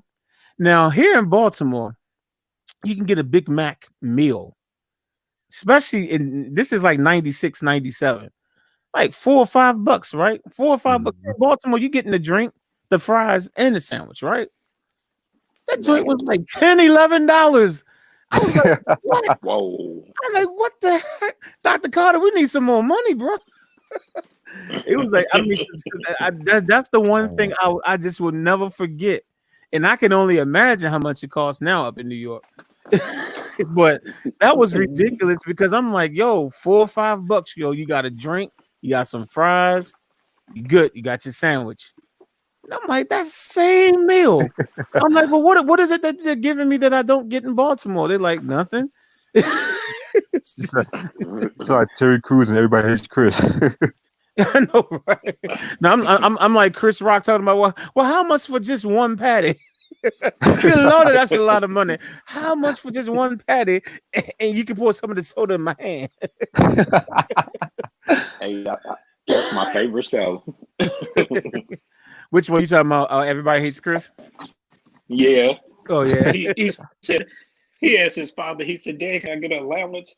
He went on for like an hour. I'll allow you to eat my food. I'll allow you to live in my house. I'll allow you to use my electricity. I'll allow you to breathe. Yeah.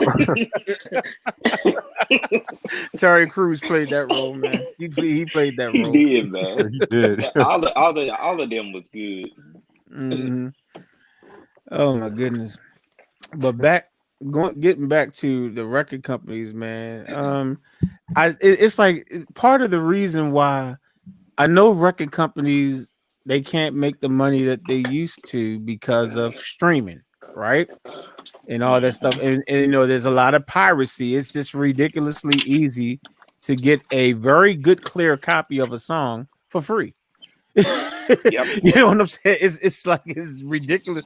It's like for anybody that might be listening to us right now, and you're like 15 or 16 years old, you have to erase everything out your mind that you know right now about purchasing music and listening to Yep. music. If you go back, you need to go back about 20, 30 years ago, where the only way you was going to hear a song is if it came on the radio, or if you took your behind, you had to actually physically go to a record store, and you had to pick it up and you had to go home. That was the only way. It wasn't no you say somebody got a new song for real? Let me go on Spotify. Hold on. And then you just instantly listen to it. Oh yeah. Nothing like that. Okay. So of course back then it was so much easier. The record companies was just making a killing because people had to buy.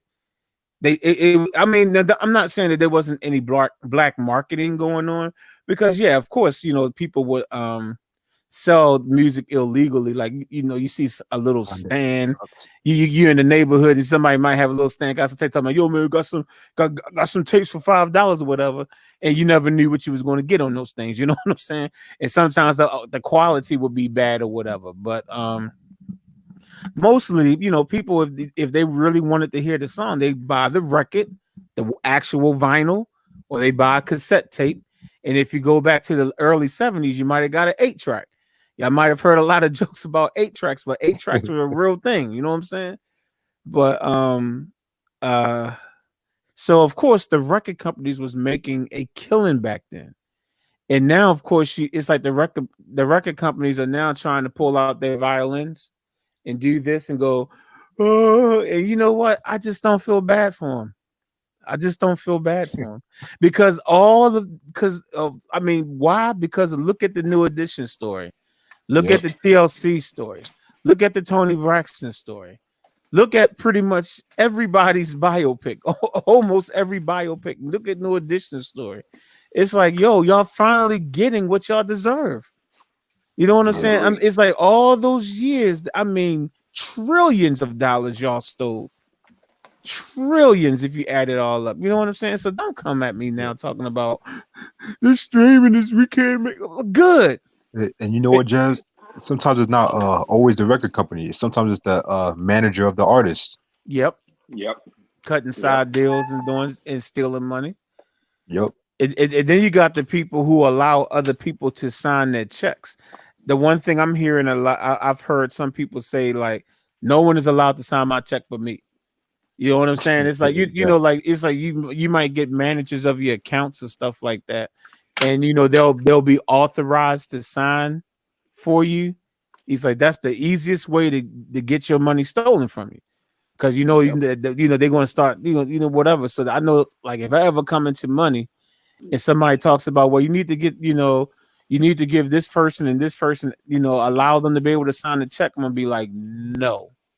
I don't think That's right. so. Is my signature will be the only signature that will sign the check.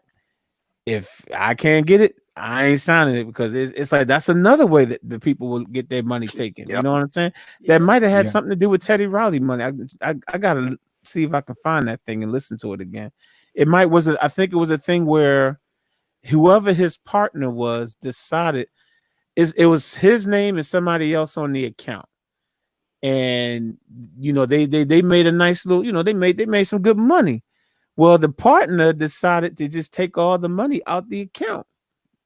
Well, That's Teddy couldn't do crazy. nothing about it because they shared that account.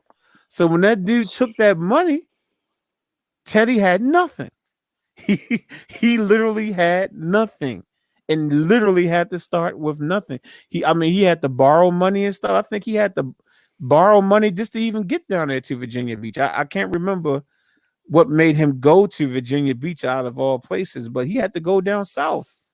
You know what I'm saying? It was just as simple as somebody else had their name on the account. And when someone else's name is on the account, it's not illegal for them to take the money. Their name's on the account. So I'm Yeah, like, see, that's what they did. I mean, it was just like how Jerry had done Easy E. You make them believe, look, I got your best interest at hand. Look, mhm, I'm thinking about you, and you think you got a friend, and you're not even thinking about the business part because from where he came from, when you got a friend, friends look out for you. But this friend is looking out for his interests. mhm. And that's unfortunate. I hate to hear stories like it. I think Ray Charles was probably about the smartest one out of the whole gang. Ain't that something? The man that couldn't see, Exactly. the Exactly. man that couldn't see owned his masters. And I mean, how does that talk about that? Okay. but towards No, the well, end, but towards the end, he did end up getting screwed though by that guy. I don't know if you've seen the movie, the guy that was doing the announcer that he brought Yes. on this team. Yeah. Yeah, He that got was the dude that screwed by played him. Dresser in the Five Heartbeats. The dude that played Dresser in the Five Heartbeats. Yep, You ta- his children had to sue that guy. right. Okay. I didn't know that part wasn't in the movie though, was it? The No, no, children suing him. no, no, it wasn't in the movie. But after Ray Charles died, they, got to wondering where the royalties are. Well, he was getting a good portion of it, so he had apparently got Ray to sign something, or he had done something, shady. But the kids Mhm. had to take him to court over that. Now, I don't remember what the outcome was, but they had to get him, and apparently he had been stealing from Ray for a while. Yep. see, he should have stuck with the old boy, but he got rid of him Mhm. because he Yeah, had Right. Ray's sure best did. interest at heart, but Ray Right. got rid of him. I still Right. don't understand what it was that in the movie. I'm still that was Clifton Powell's character. I remember Clifton Right. Yep. Powell was the one that was kind of, and I still don't understand what it was. I guess he You, stole you, some type of money or something, or no, what it was is that he was he was getting a little extra off the top from the record label or the record company, and he was making some investments, on his own from that money he was getting. You know what I'm saying? Yeah. And you gonna fire so, somebody so for that? what happened is he was double dipping. Ray was paying him, and then also the record company was paying him too. So he was double dipping, pretty much is what happened.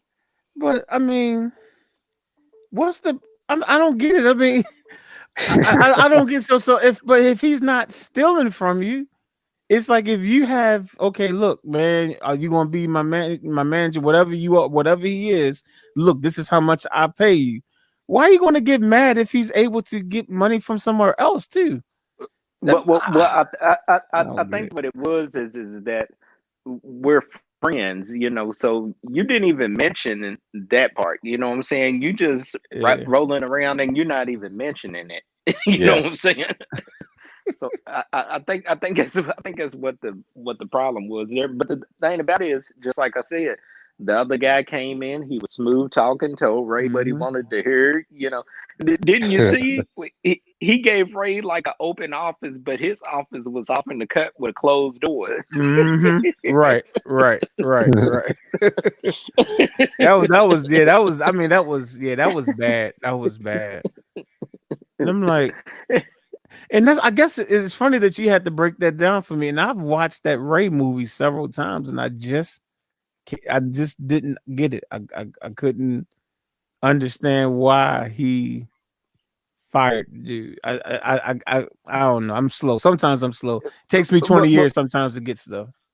well, he was double dipping, but the thing about it, he didn't know he was double dipping until the other guy pointed it out to Right. Ray. So once he pointed it out to Ray, it made it seem like this guy ain't really your friend. This guy is stealing from you, or this guy, is taking a little extra. But well, I'm laughing. This is a joke about myself. I'm not. I'm this is a joke about myself because I'm sitting.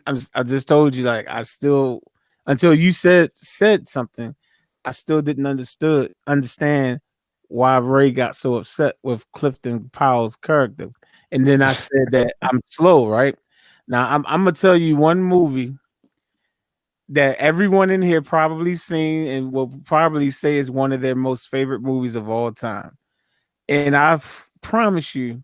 I didn't get the joke. It's at the end of the movie. Okay, the movie is Coming to America, right? Everybody know Coming to America, right? Oh yeah. I'm talking about the very last scene when Eddie Please fill Murphy me in because I didn't get it. right. It was, and I promise you that I probably finally, and I mean, I've seen Coming to America in the theaters back when it first came out, and several times over the years. And every single time when Eddie Murphy is playing that Italian dude at the barbershop, and I'm talking about the very last scene, and he says, a waiter comes to me is asks me if it's too hot, if the soup is too hot or whatever, or is the soup good? Did you enjoy the soup? And he's telling this story talking about he's like, he asked me if the soup is I don't want the soup, whatever. And then the guy goes, Yeah, what aha, was that? Because I right? still don't And Yeah, get it. I never knew that. I don't so it's know not what. just me. Oh I don't snap, get it. Yeah, I dude. don't understand. I promise you, I got the joke. I guess I have to see if I can play the clip. I'll probably get in trouble for playing that clip. I But I, basically, I what don't get it. yeah, yo, I didn't get it forever. And I when in still one don't. day, it's like I'm looking at the scene, and it finally I sat there and said, "Oh, I get it. I get it. I get it."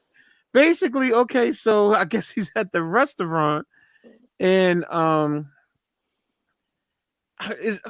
was he complaining about? I'm trying to do this without getting the copyright strike. Let me see if I can see if I can find on my phone exactly what the dude was saying. What is it called? Coming to America, and I'm gonna tell you the point. And it's Because simple. I The never thing got about it. it's very simple. It's like the joke is so simple. You know what I'm saying? And it's just like, yo, it's easy to understand. This is all barbershop scenes. Good. Hold up. Let me see something. Hold up. I gotta wait for the ad to play. All I gotta do is just remember what the dude was saying, but I can't skip the ad. Hold on. But it's real simple. He just go, aha. Yeah, what do y'all know, y'all? It's filthy, whatever. And then they cut I to the open never thing. got that. Hold on. Let me see what he said. Man goes into a restaurant. You listening? A man Goes into a restaurant. He sits down. He's having a bowl of soup. He says to the waiter, come taste the soup. Can y'all hear that? Is something wrong with the soup? Uh-huh. Taste the soup. Yeah. Taste the soup. Is something wrong with the soup? Is the soup too hot? He says, will you taste the soup? It's wrong. Is the soup too cold? Will you just taste the soup? All right, I'll taste the soup. Where's the spoon? Aha. Aha. I don't get it. I still don't understand. I don't get it. The whole point is the fact that the waiter bought him soup but did not bring him a spoon. That's what the aha is about. Because he bought it and he said, I want you to taste the soup. Taste the soup. He said, okay, I'll taste the soup. Where's the spoon? Aha. Like that was his whole point. It's like you're telling me to it's like you're telling me to taste this soup. You're the waiter, right? You're supposed to bring me what I need. Where's the spoon? At least I think that was the point of that joke. Is the fact that gotta be what it is. That's what it is. That's why he said, okay, where's the spoon? Aha. Aha. Only Eddie Murphy, man. Man, Only Eddie Murphy. That's what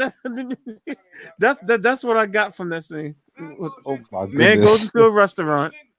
Are you listening? Man goes into a restaurant. Yeah. Right. He sits down. He's having a bowl of soup. He says to the waiter, come taste the soup. Waiter says, "Is something wrong with Okay. the soup?" So he said he's tasting the soup. I guess the client is having the soup. And he said, "Hey waiter, can you come here and taste the soup?" So that's how he set it up. Oh, Soup too hot? He says, "Will you taste He said, "Is the soup too hot?" And the guy is saying, "Will you just taste the soup? it? I get it. Will you just taste the Will you Yeah. just taste the soup?" So he's saying, "Will you?" He's telling the waiter, "Will you just taste the soup?" And then the waiter says, "Okay, where's the spoon?" And then So that's when he basically, goes, I get it now. "Aha." I get it now. So basically, he's making the waiter feel like he's stupid. Right. Right. How can I taste the soup without a spoon? I That's mean, crazy. what, All 30 these years? years. It took me like 30 years to finally understand that joke. So, like, when I say I'm slow, yo, I'm slow. I guess I'm slow too. I'm slow with you too. Yep, you're He's not like- alone. I never got that. Like, dude is tasting this soup. Because I thought that was stupid. I was like, this part is stupid. I Yeah, would I thought rewind you that. did. I would rewind that scene so many times and see if I could just get it, and it just would never. And then one time, no one told me either. It's just one of the times I'm looking at it, and I'm like, oh, I get it. He said the man's trying to taste his soup. And then he said, waiter, can you taste my soup? And he's like, what's wrong? Is it too cold? Will you just taste my soup? What is it? Is it too hot? Will you just taste my soup? Okay, I'll taste the soup. Where's the spoon? Aha.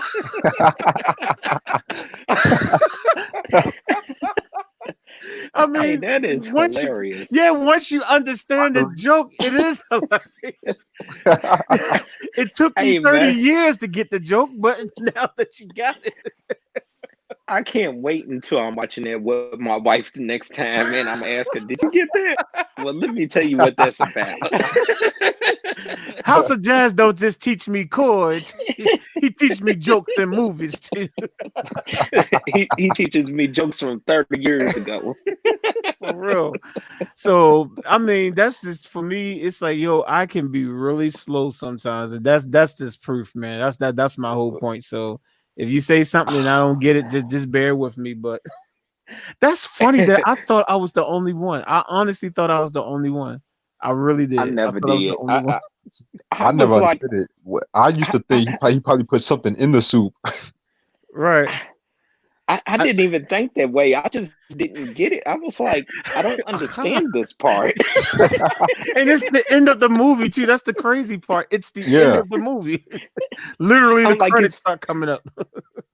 is this a blooper or is this like a bonus scene? I don't get it. But Oh, blooper. but the funny thing is that technically the people in the barbershop didn't get it either. That's why I said, what do y'all know, y'all? So Right. so in a way, that's the genius of Eddie Murphy. He probably figured that a lot of people won't get this joke for another 20, 30 years. He probably figured that out. And that's why he put it in the movie the way he put it in there, saying, what do y'all know, you filthy, whatever, blah, blah, blah. Think about that. If that's the case, then Eddie Murphy is probably one of the most genius comedians Dude, ever. Yep. It might take you 20 years to get the joke. and do you know Bad Boys came out with a sequel, which I thought was good. Everybody didn't like it, but I liked it. I You thought it talking was about the third nice. one? Yeah, the third one. I I have. thought it was, I'm scared to watch it. I'm scared to You watch it. haven't watched it dude, yet? No, I haven't watched dude, it. it's Man, nice. it's so great. It's so good. It is. Everybody told me that it was weak, but when I seen it for myself, I said, "Man, this is good." I wish. Now I know they doing the sequel of Coming to America. I Yeah, don't know when it's that's already coming out, filmed. Yeah, it's already been filmed, right? but I wish Wow. they would do a sequel of one of the Beverly Hills Cops. Yeah, I wanted to pick up where two left off, Oh, not where okay. three left I was off. getting ready to say, hold up, no, 3 was horrible, but yeah, Yeah, three was terrible. yeah, but But if they could pick up on number two, oh man, that would be nice. yeah, because 3 just it's like, yo, number one, you killed off our favorite inspector. Yep. Everybody Yep. loves Inspector Todd, and you're gonna kill the man at the beginning. So yeah, just go back to 2 once Inspector Todd was alive. And Right. Bogomil, I want to see Bogomil wasn't even on the third one, and Taggart wasn't Nope. on the third one. I'm And like, and then I this and movie, then I don't like that other guy that they had. The yeah, other they tried to use him I guess because Taggart wasn't there, so Billy needed somebody else there. I guess that worked. Man, it's like, yo, dude, it didn't work. Okay, look, Eddie, no, it look didn't. at me. It didn't work. Read my lips, just like you did on the Beverly Hills Cop one when you said $5,000. Read my lips, $5,000. Eddie Murphy, I need you to read my lips. It didn't work. I know you had Teresa Randall on there. Yeah, that was your little love interest, and she just as fine as she wanted to be. And, that was nice Right. in her because she's pretty, but but overall it didn't work, dude. U.S. Wonderland, somewhere. Really? That was terrible. That was terrible. That was, dude. I remember when it first came out. I was like, "Oh my god!" I was like, "Beverly Hills Cop." Yes, here we go. Man, I Right? watch it and I'm just like, "Am I supposed to like it? I want to like it, but I don't like it." That's how I looked. yeah, that's how I look, man. I'm just, Yep. I wanted to give that look that Mike used to give. Just before he goes, James. Because I feel like Beverly Hills Cop should be like it's two movies that no matter how many versions they come out with, I like Rambo. I don't care. Rambo's a good one, and there's another one that does it all that they used to do it with Charles Bronson, Death Wish. I didn't care which Death Wish, it was good. Okay. Well, I don't know if I have any movies where I can just say, oh yeah, no matter what they come out with is good. But Beverly Hills Cop 1 and Part 2, great movies. Was great. Great Yeah. movie. Great. I'll give you that. But 3, Yeah, 3 sucked. Man. really? Like, Eddie, yo, what you doing? And that's You and wouldn't that have ideas.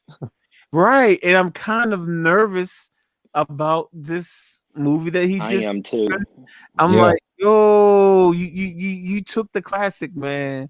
And you going you after all these years, and I'm like, Yeah, I'm worried about that. I don't know, Eddie. I hope you know what you're doing, bro. Because if you mess up the legacy of Coming to America, people ain't gonna forgive you, man. But you know they done like You know the movie Boomerang that he was in? They started doing a series on BET. Is that really based off the movie? I haven't looked at that series. No, I know what you're talking about. it's based off their kids, and I don't know. After I watched one or two, I was like, "This just Hold up. ain't for me." So it's based off the kids of what? Halle Berry and Eddie Murphy or I, something like that? I think Halle Berry and Eddie Murphy, if I can remember, I think it was based off of one of their children, or maybe two of them. I can't remember, but I have to look at that. I couldn't get into it because once you see the movie and you know how the movie is, the Right. kids, I'm expecting to see the actual people that played the parts. Right. Yeah. I know Halle I'm Berry just is the curious. executive producer. I remember seeing her name for the show, but Oh, I still she never is. watched it. You see, she had some. Her name is on that show somewhere. I don't think Eddie's You ain't missing nothing. Halle Berry's name is on the show for something. Not as an actress, but her name is on that show for something. But I don't now had they said that this was in association with the movie, I probably would have at I, least looked at the first video. Me too. But Me they too. never said it, so I didn't even look at the first one. Even though it said Halle Berry, they had said her name. I was like, well, maybe it is. Then I said, but Halle Berry don't own anything with Boomerang. That has to, Nope. I'm like, that's Eddie Murphy and his people. She don't. I'm like, man, this is just something different. No, I ain't looking at, and that's the reason why I didn't look at it. I'm like, man, it's something different. You made Yeah. the right decision. I wasted, was it 30, 45 minutes of my life? And I don't watch much TV. You can The get only the only show that I watch, and this is so terrible. For some reason, I done got hooked on this show called 90 Day Fiance. only Ron. What? I don't know why, man. I've It heard is that like title. the crazy dude. It's like the craziest. I mean, it's like these people meet people in other countries, and they've got like 90 days to get married. You know what I'm saying? So they're trying to learn each other and Wow. learn the cultures and the languages. And dude, it is crazy. What? Uh, But you know what? I would have never thought there's something that was on. I guess it's still on Netflix called Love Island. Is that what it was called? Oh no, it wasn't What's called it Love called? Island. No, what was it called? Whatever it was a show, and it's on Netflix. Whatever it's called, and it's like I guess it's maybe like 16. I guess 8 guys, 8 girls. I don't know how many. And what you do is they have to date each other, but they can't see each other. And if they want to see each other, it's like their dates are in what they call a pod, but in the pod there's a partition, like they literally can't see each other. It's like no way of peeking or anything. It's like a wall and everything, right? But if they decide that they like each other and they want to meet each other, they have to get engaged in order to see each other. Dude, I don't know. I think it's called Love Is. I gotta look it up. But for some, I know why I got into it. I look at a lot of Kev on stage stuff, and I think Right. Kev and his wife they have a podcast called The Love Hour. They had talked about it. On their little podcast about, and I said, let me see what they talking about. And so after I looked at the first episode, dude, I wound up looking at every single episode, man. I ain't even gonna lie. I looked at every episode. Let me see if it's still on Netflix, yo. I looked at every episode. I'm sitting here like I would have never ever looked at this, and I was like, "This Kev on stage fault, man." and his wife, Dude, this is Kev on stage. They up there talking. I'm gonna see if I can find dude, out what can you imagine meet somebody behind a petition and right. And y'all you think dating? Love is Blind. That's the name of it. It's called Right, Love is Blind. Hold up, let me see. dude, Yeah, that's what it's and called. everything's working out, and you like what you hear, and they like what they heard, but the physical just don't work. Right, right. That's what it's called. Yeah, the show is called Love It, and it's still on Netflix too. But when it came out, it became like the most trending show. Like everybody, like it's a interracial couple that got married on there. That's like almost everybody's favorite show. Like they became like superstars. Like, right, because it's like they had to hide, they had to keep their marriage, the fact that they got married, hidden for like a year and a half. Because I think it was filmed in 2018 or something, but it didn't Mm. come out Wow. until like, I guess whenever 2020, it says 2020. And so it's funny that you're talking about that show, and I'm like, it sounds like it's a type of show that that I was looking at called Love Is Blind. And like I said, it's like, yo, they had to date, they had to date each other, but the date was in a pod and they can't see each other. So they That's can sit there and talk for crazy. hours though. Like they're literally in there talking for hours and just saying, "Oh my goodness, I think I'm falling in love with you." And you know, And then all the this stuff. veil's unveiled. And then they sitting there like, will you marry me? Wow. Oh, that's It's, crazy. and the thing about it is that they legitimately get engaged. They're like legitimately engaged. However, you know, they can't force nobody to get married. So what happens, that's the first half of the show. So the first couple of episodes, just seeing these dates, right? First couple of episodes. And then once the one, you know, they get the ones that actually find, you know, decide to get engaged or whatever, they get shipped off to, I think it was someplace in Mexico or whatever, and they have their own apartment for, I think they're there for 2 weeks. So they get the you know, they, I don't know if apartment, hotel room, whatever, so that they get a chance to spend time with one another. And so it was this one couple, man. It was like, and it had to have been the black guy, right? Or whatever. Like, I mean, they just argued. It was like the first Wow. night they argued so bad the girl left the show. Like she was like, I ain't having this. Boom, boom. So that couple was gone. And then the other ones I think stayed. And then that was like the second half of the show. So it was a couple of episodes where you got to watch each couple interact with one another for the first time. They living with one another. Then the third part of the show, they all had to go to Atlanta and they literally lived in an apartment. I don't know if it was like 3 months or something like that. And so we got to see, you know, it's like going to Mexico was like the honeymoon thing. It was like the honeymoon before the wedding, basically, right? They go to Mexico, but then they got to live together in Atlanta. They were all in the same housing complex or whatever. And then after all that, that's when they decide whether or not they wanted to get married or whatever. And they couldn't make that Wow. decision. They had to say whether they were going to get married or not at the altar. It's like it was in their contract. If they made it to that point of the show, they still can't make them get married, but they had to go through getting the dress and all that stuff. So, you know, you got people that got all the, you know, they thinking they about to get married, and they like, so do you take so and so to be your lawfully wedded, you know, husband, wife, or whatever? You had a couple of people that went no. Hey, I'm like, are hey, you that is, serious? dude, that is so cruel to do to people just to make a show. It's very cruel, man. And those people just sitting there looking dumb. They just looking like they you know, they just embarrassed because they know it's going to be on TV. Hey, but here's the crazy part. Everybody sitting at home and they see both of the parties. They like, she ain't gonna say yes. You know Let what? them go. No, but there was people where you thought they was going to both say yes. I promise you, it was like at least one that it was just no way that they was going to say no. And they get there and they're like, no.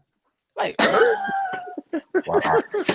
so, but that's what I never looked at the 90 Day Fiance, but I'm just saying it seems like it's one of those type of reality shows. I might have to take a glance at it now. Dude, that sounds like the early 90s where you got a friend and she wants to introduce you to her friend and you ain't never seen her friend. Yeah, she's cool. Yeah, she's cool. Then y'all get to talking on the phone. Yeah, she sounds cool. Then y'all see each other and y'all like, no. I know, for real, right? It's almost like it's like Chris Tucker on Friday with with Neil Oh Long. yeah. I got a date with Janet Jackson. He was like, she was like, I look like, people would say I look like Janet Jackson. And he was like, for real? He's like, oh, for real? Hey, you remember when he said, oh yeah, control. Yeah. He was like, she talking about she looked like Janet Jackson. Got out the car looking more like Freddie Jackson. Jackson. I thought that would be right. Hey, that was crazy. Like Freddie Jackson. Oh, Rest man. of the soul, because she passed away, man. That's the one that used to play Andell or Moesha in the Parkers. Oh, she passed Yeah, away? she passed away from Oh. cancer some years ago. She Oh, Oh, wow. but she was hilarious, man. She was. She was What's good. up? She was like, "What's up?" And he was like, "Not a bleep bleep thing." It's like, not a bleep Hey, bleep. that was He was like, "Look," he said, "Now look, I'm gonna call you, but if you come around here, no, he said, but if you call me, I ain't gonna call you." She was like, "You gonna call me later? I'm gonna call you later, but if you call me, I ain't gonna call you, and don't you ever come around here."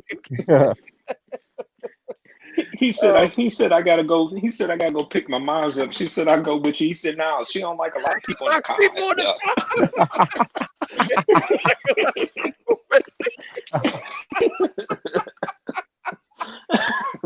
Man, that was crazy. Like, yeah, nah, she don't like a lot of people. Man.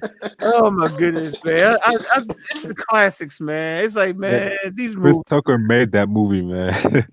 That's another He movie did. where, and I understand that there was, they had some success with the next Friday after next, but in my opinion, it's like, yo, those other movies, they don't got it.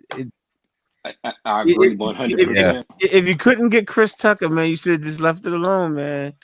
I mean, Mike Epps. I don't have no issue with Mike Epps or whatever, man, but he just didn't bring the funny the same way Chris Tucker did. He couldn't. But Chris Tucker, when they asked him, "You gonna do part 2?" He said, "Ice Cube still ain't paid me for the first Friday." Yep. I've heard him say that. I'm still waiting. I see when he said, Ice Cube, he used to have to pay me with some CDs and some weed. That was on his stand-up. Was that on? Did he say that? It might was Chris Tucker's stand-up when he said that, or something like that. He was like, "I'm still waiting." Hey, but I hope Ice Cube, I hope he realizes to squash the beef, to go ahead and pay this guy so y'all can get another Friday popping, man. But you know what? But another main person that made that movie funny is now dead. You got John Witherspoon. Yeah. Now that's true. I'm like, come on.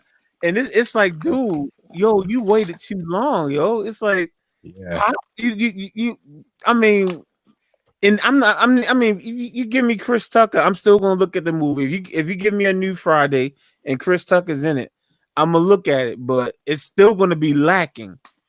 Yep, it's gonna be lacking without John Witherspoon, 35, 45 minutes. How come every time I come in the kitchen, you in the bleep kitchen and the bleep refrigerating, eating up all the food, all the hog mugs, all the chicken. I like pig feet. What you gonna do with that cereal? You better pour some water on that. I mean, come on, that's classic. That's classic. And who was it that played his mother again? I only know her from the show Amen. Amen, right? Yeah, Amen. Yeah. What's her real name? She played Thelma on Amen. I know her real name. Hold on, why? Oh my! But she was funny too. She was funny. She was. Yeah. She was funny because she was just like that. Girl, tell that girl don't call my house. She was about to. She was like, tell that to stop. That girl to stop hanging up on me. Oh, Anna Marie Horsford. Horsford, yeah, that's her name. That's her name. Okay, that's it. She was good too. And I like when Miss Parker was like, "Hey, girl," she was like, "Hey." Don't make no sense. Call me later. Okay. That was good. It was like, okay. And even Bernie Mac was in that one. Bernie Mac, his Yep. 30 seconds That's in that movie another was one. hilarious. you Mrs. know, Parker. brother, around here, between, what we call there, such and such an Ebenezer Baptist church, we call this here a little city sin. All around here, between Normandy and Western, we call this here a little twin. Wow, yeah, give me a little bit from my cataract. You ain't put on this man. Classic. Hey, Classic. that was good. Did you realize the girl at the ice cream truck that was Megan Megan Good? Good. Yeah. Making good. Yep. She was Yep. tiny too, yo. She was tiny. I do a girl She just was. these Fritos. Where's my Fritos? It's my money, punk. Stole that little boy's money. He said, "Man, I hate him." Mama! That dude was like, Mama! He wouldn't give him them chili cheese Fritos. Oh man. Comedic timing was always on point. Yeah, Fresh Sounds Florida, man. You ain't never lied on that one, bro. John Witherspoon was a fool. And the thing about it is that it's funny because they said, he said, John Witherspoon, he likes to dress in the finest of clothes. Like he's name brand everything. He said, you know what I'm saying? So it's funny because we know him as the dude, got to coordinate. The dress is weird, Right, right? but in real life, he's totally, he bougie. He was bougie. Like he liked the finer things in life, but like he said, that's the That's problem with y'all. crazy, man. Y'all sissified. When he was telling him about fight, he's like, "Oh, we're doing guns and everything." That's a sissified. And what you in here smoking? I bet you smoking all those tweeds and stuff. And Ice Cube was like, "That's weed, pop, weed." Smoking all those tweets. What did he say? Dana told me about the situation with this big snake. Big snake, big hole. He was like, big snake, big hole. What else? That's big worm. Yeah, Ice Cube was like, that's big worm. It was like big hole. With a big perm. I mean, big worm. Hey, when he said that, I wasn't no good. Dana told me the situation with that big snake. He's like, that's big worm, big hole. What is that? Hey, man, that killed me right there. I was no good, man. I was on the floor. Dude, look how old that movie is, and listen to how hard we're laughing at it right now, just talking about it. Seriously. So funny, Dude. Even my oldest kids, 19 or 20, even they think that movie is still hilarious to this day, man. it's the definition of funny. Oh my goodness, man! Ah, my neck, my back. Oh my back. I want $150,000, but we can settle all the court right now for $20. And F. Gary Gray thought, my man, it ain't even what over here. Hey, man. I realized that was the director of the movie that said that line. That was F. Gary Gray that said, yeah. Man, it's not even wet over here, man. Crackhead, man. Hey, man, when that crackhead caught Chris Tucker doing crap in the backyard. He said, hey, man. Chris Tucker was like, hey, man, don't tell nobody. Don't worry. I ain't Hey, Smokey back here taking a crap. I ain't gonna tell nobody else. La, la, la. I cleaned it up for you for $1. Right. What do you say? I clean all that up for you for $5.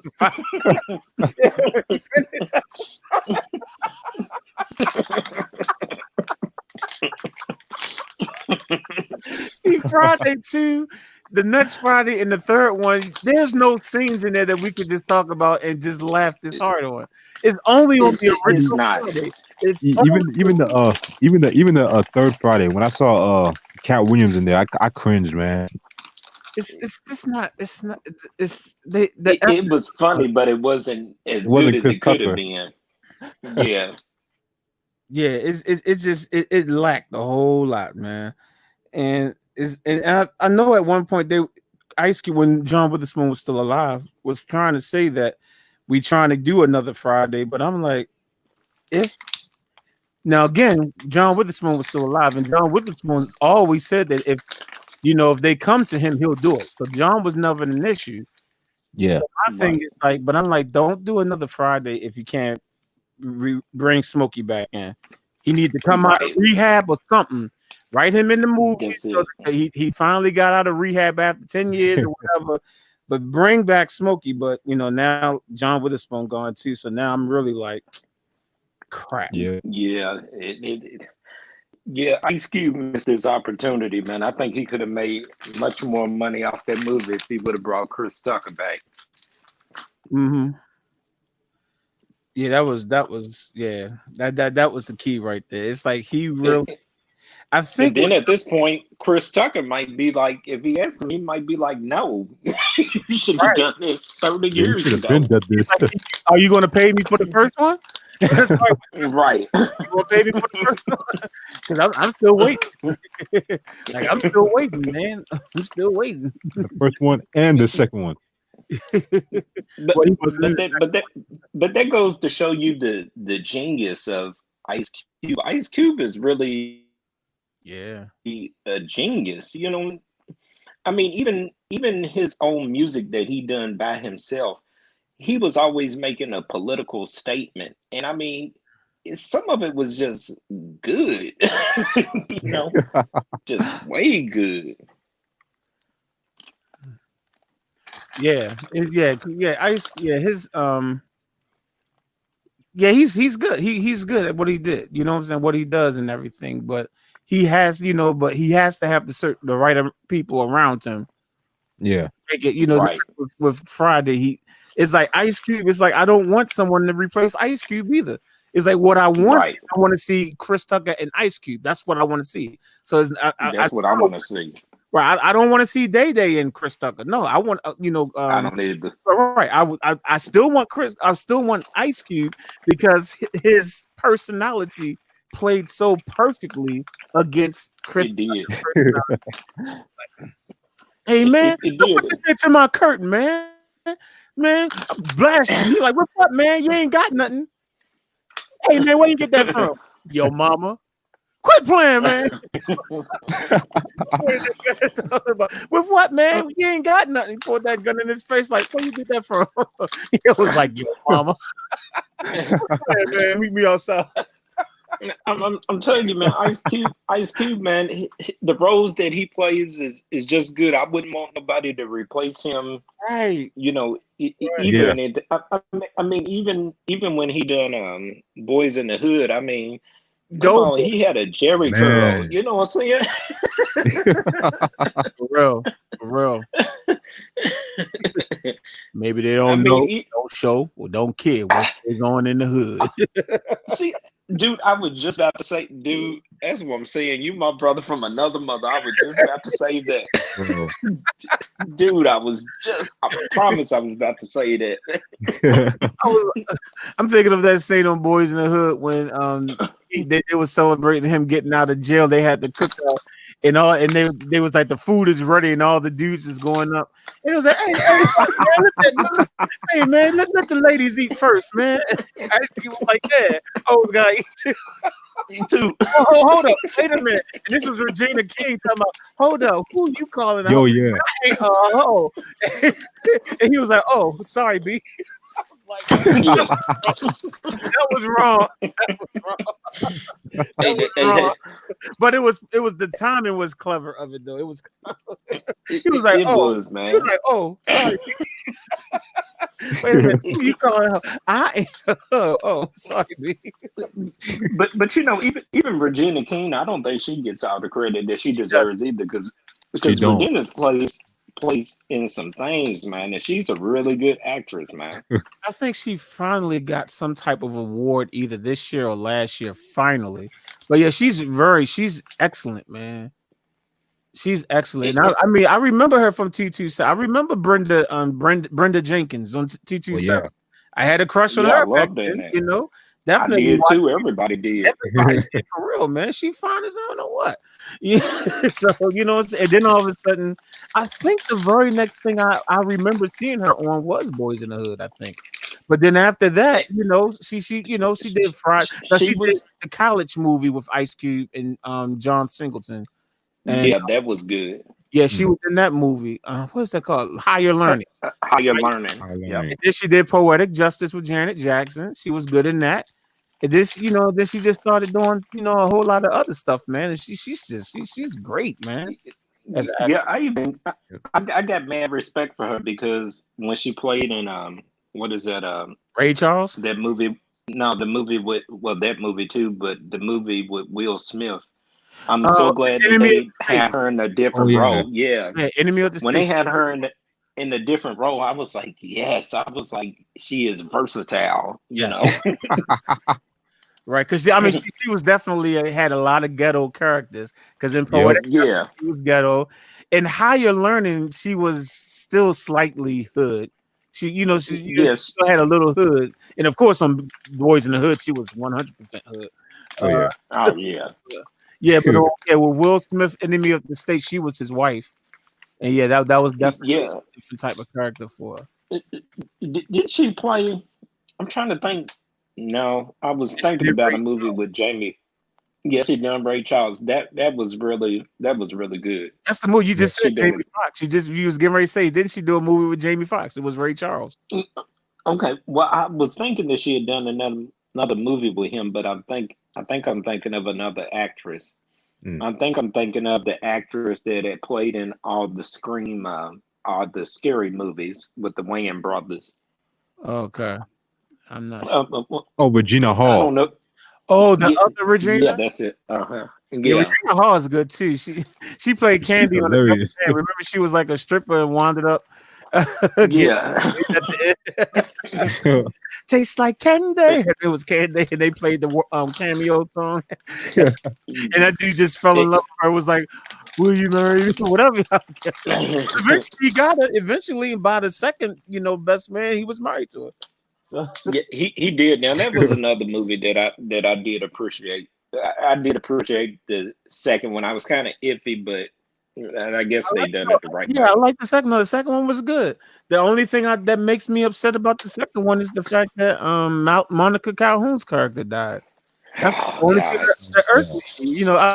I've been in love with Monica Calhoun since she played Reby Jackson on the Jackson movie. me Yep. too. Yep. Me too. You know, how you Me gonna kill too. her? How you gonna kill her or kill somebody else off, man?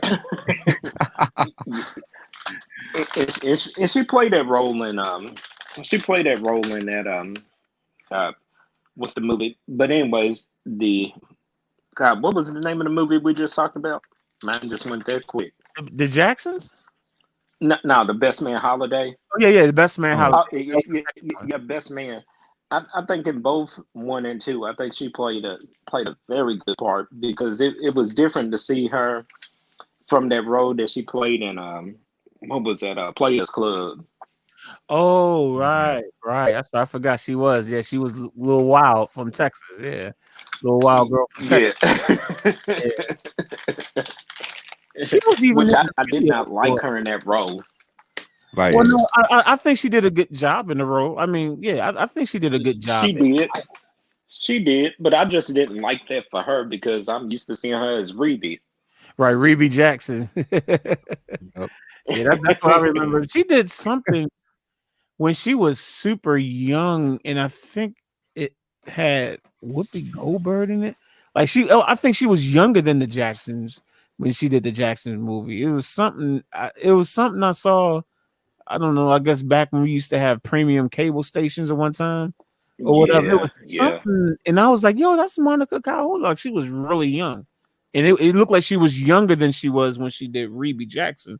And I think Oh, it was Whoopi Goldberg was in the movie too or something. But yeah, so she been Because she was in that same era as who's the other girl that used to play in teenage stuff. I think she played in the Wood. Did she play in the Wood? Oh, you mean I think I know you're talking about she another cutie, Melinda Williams.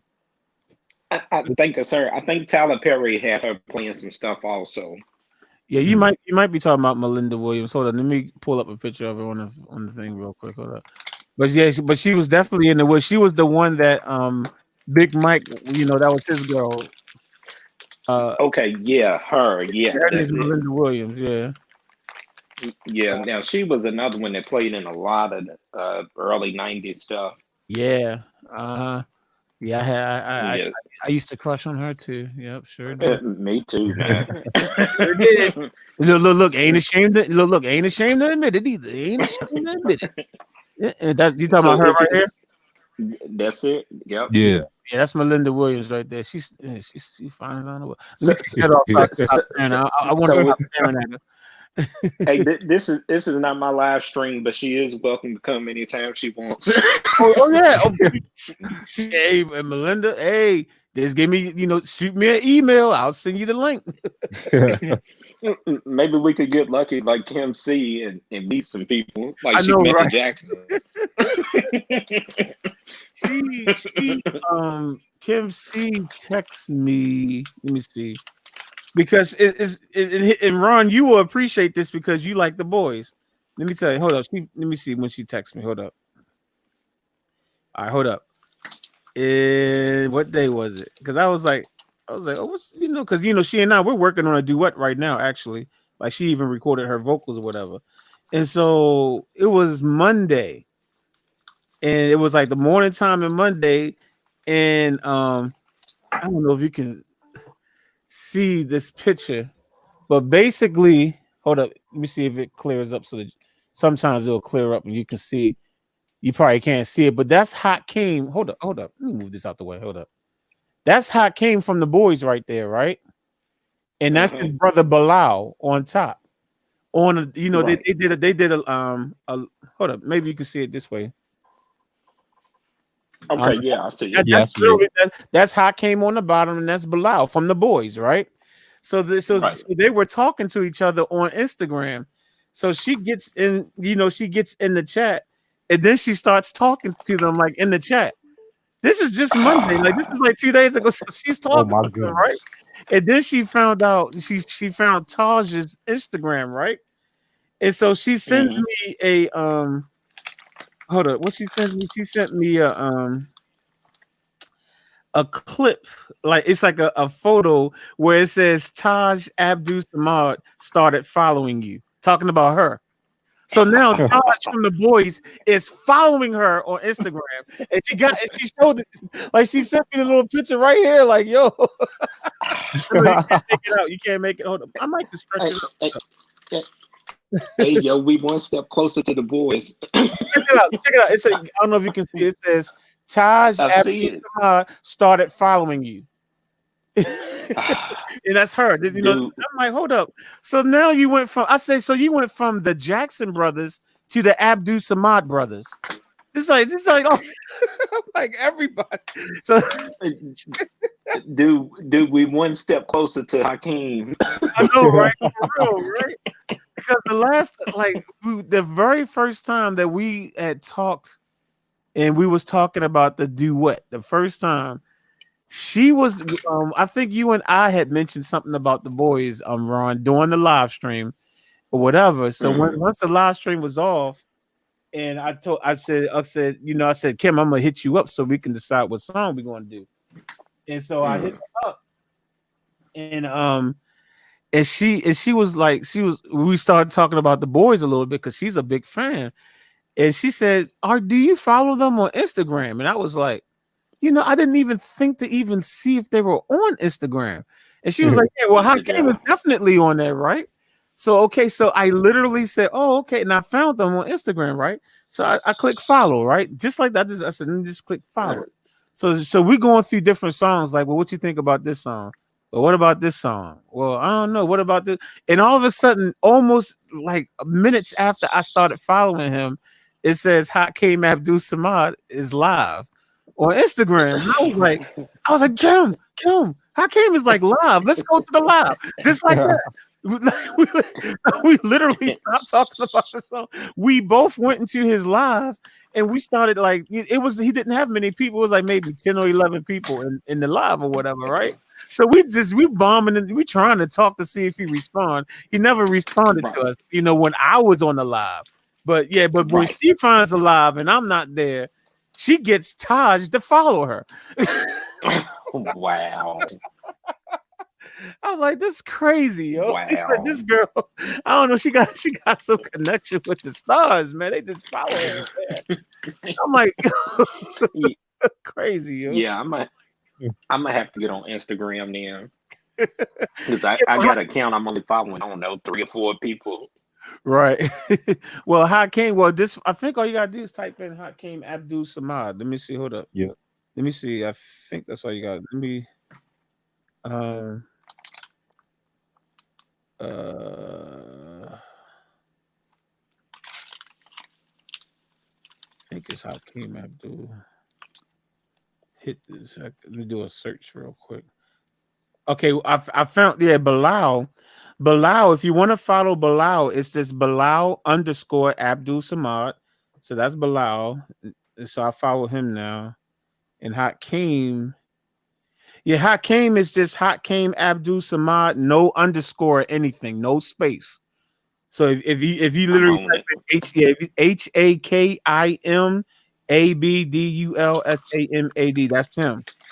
He goes live often. He actually it's like when Really? I might be down here doing whatever tutorial or working on do what land tracks doing something. And it was like it would always be like Hakeem Abdul Samad is live. I'm like, I can't go on it right now because if I do, I'll lose focus on whatever it is I'm working on. But he live quite often. And he went live with his brother like this a couple of days ago. That's the one, not he wasn't live with Taj, he was live with Bilal, and they literally had like an hour conversation or something like that. I didn't listen. I only listened to like the first 15, 20 minutes because they was trying to get all mystical and everything, talking about, that. And I was like, Yeah, oh, they I got other stuff to Mhm. I got other stuff to do. But at some point, dude, we got to get them. If we get them on the live stream, we're gonna have to get either we're gonna have to get Sabrina or we're gonna have to get Andrea to interview them because me and you are gonna be so I know we starstruck. oh, I know, yeah, I definitely will. I wouldn't even know what to say. Maybe Kim might can talk to him. I don't know. We'll see. There you go. That's the The one she's interview, got to put them on the plug. Yeah, channel. there you go. But that's funny because like that first time that he went live, we literally stopped our conversation and we both hopped on his live and we just chat. You know what I'm saying? And nothing. But then as soon as he goes live again, when I'm not there, now she got Taj following her. I'm just like, yo, man, like how do you do that? That's crazy. Wow. But they living in Africa now, ain't they? I don't know. At one point they all lived there.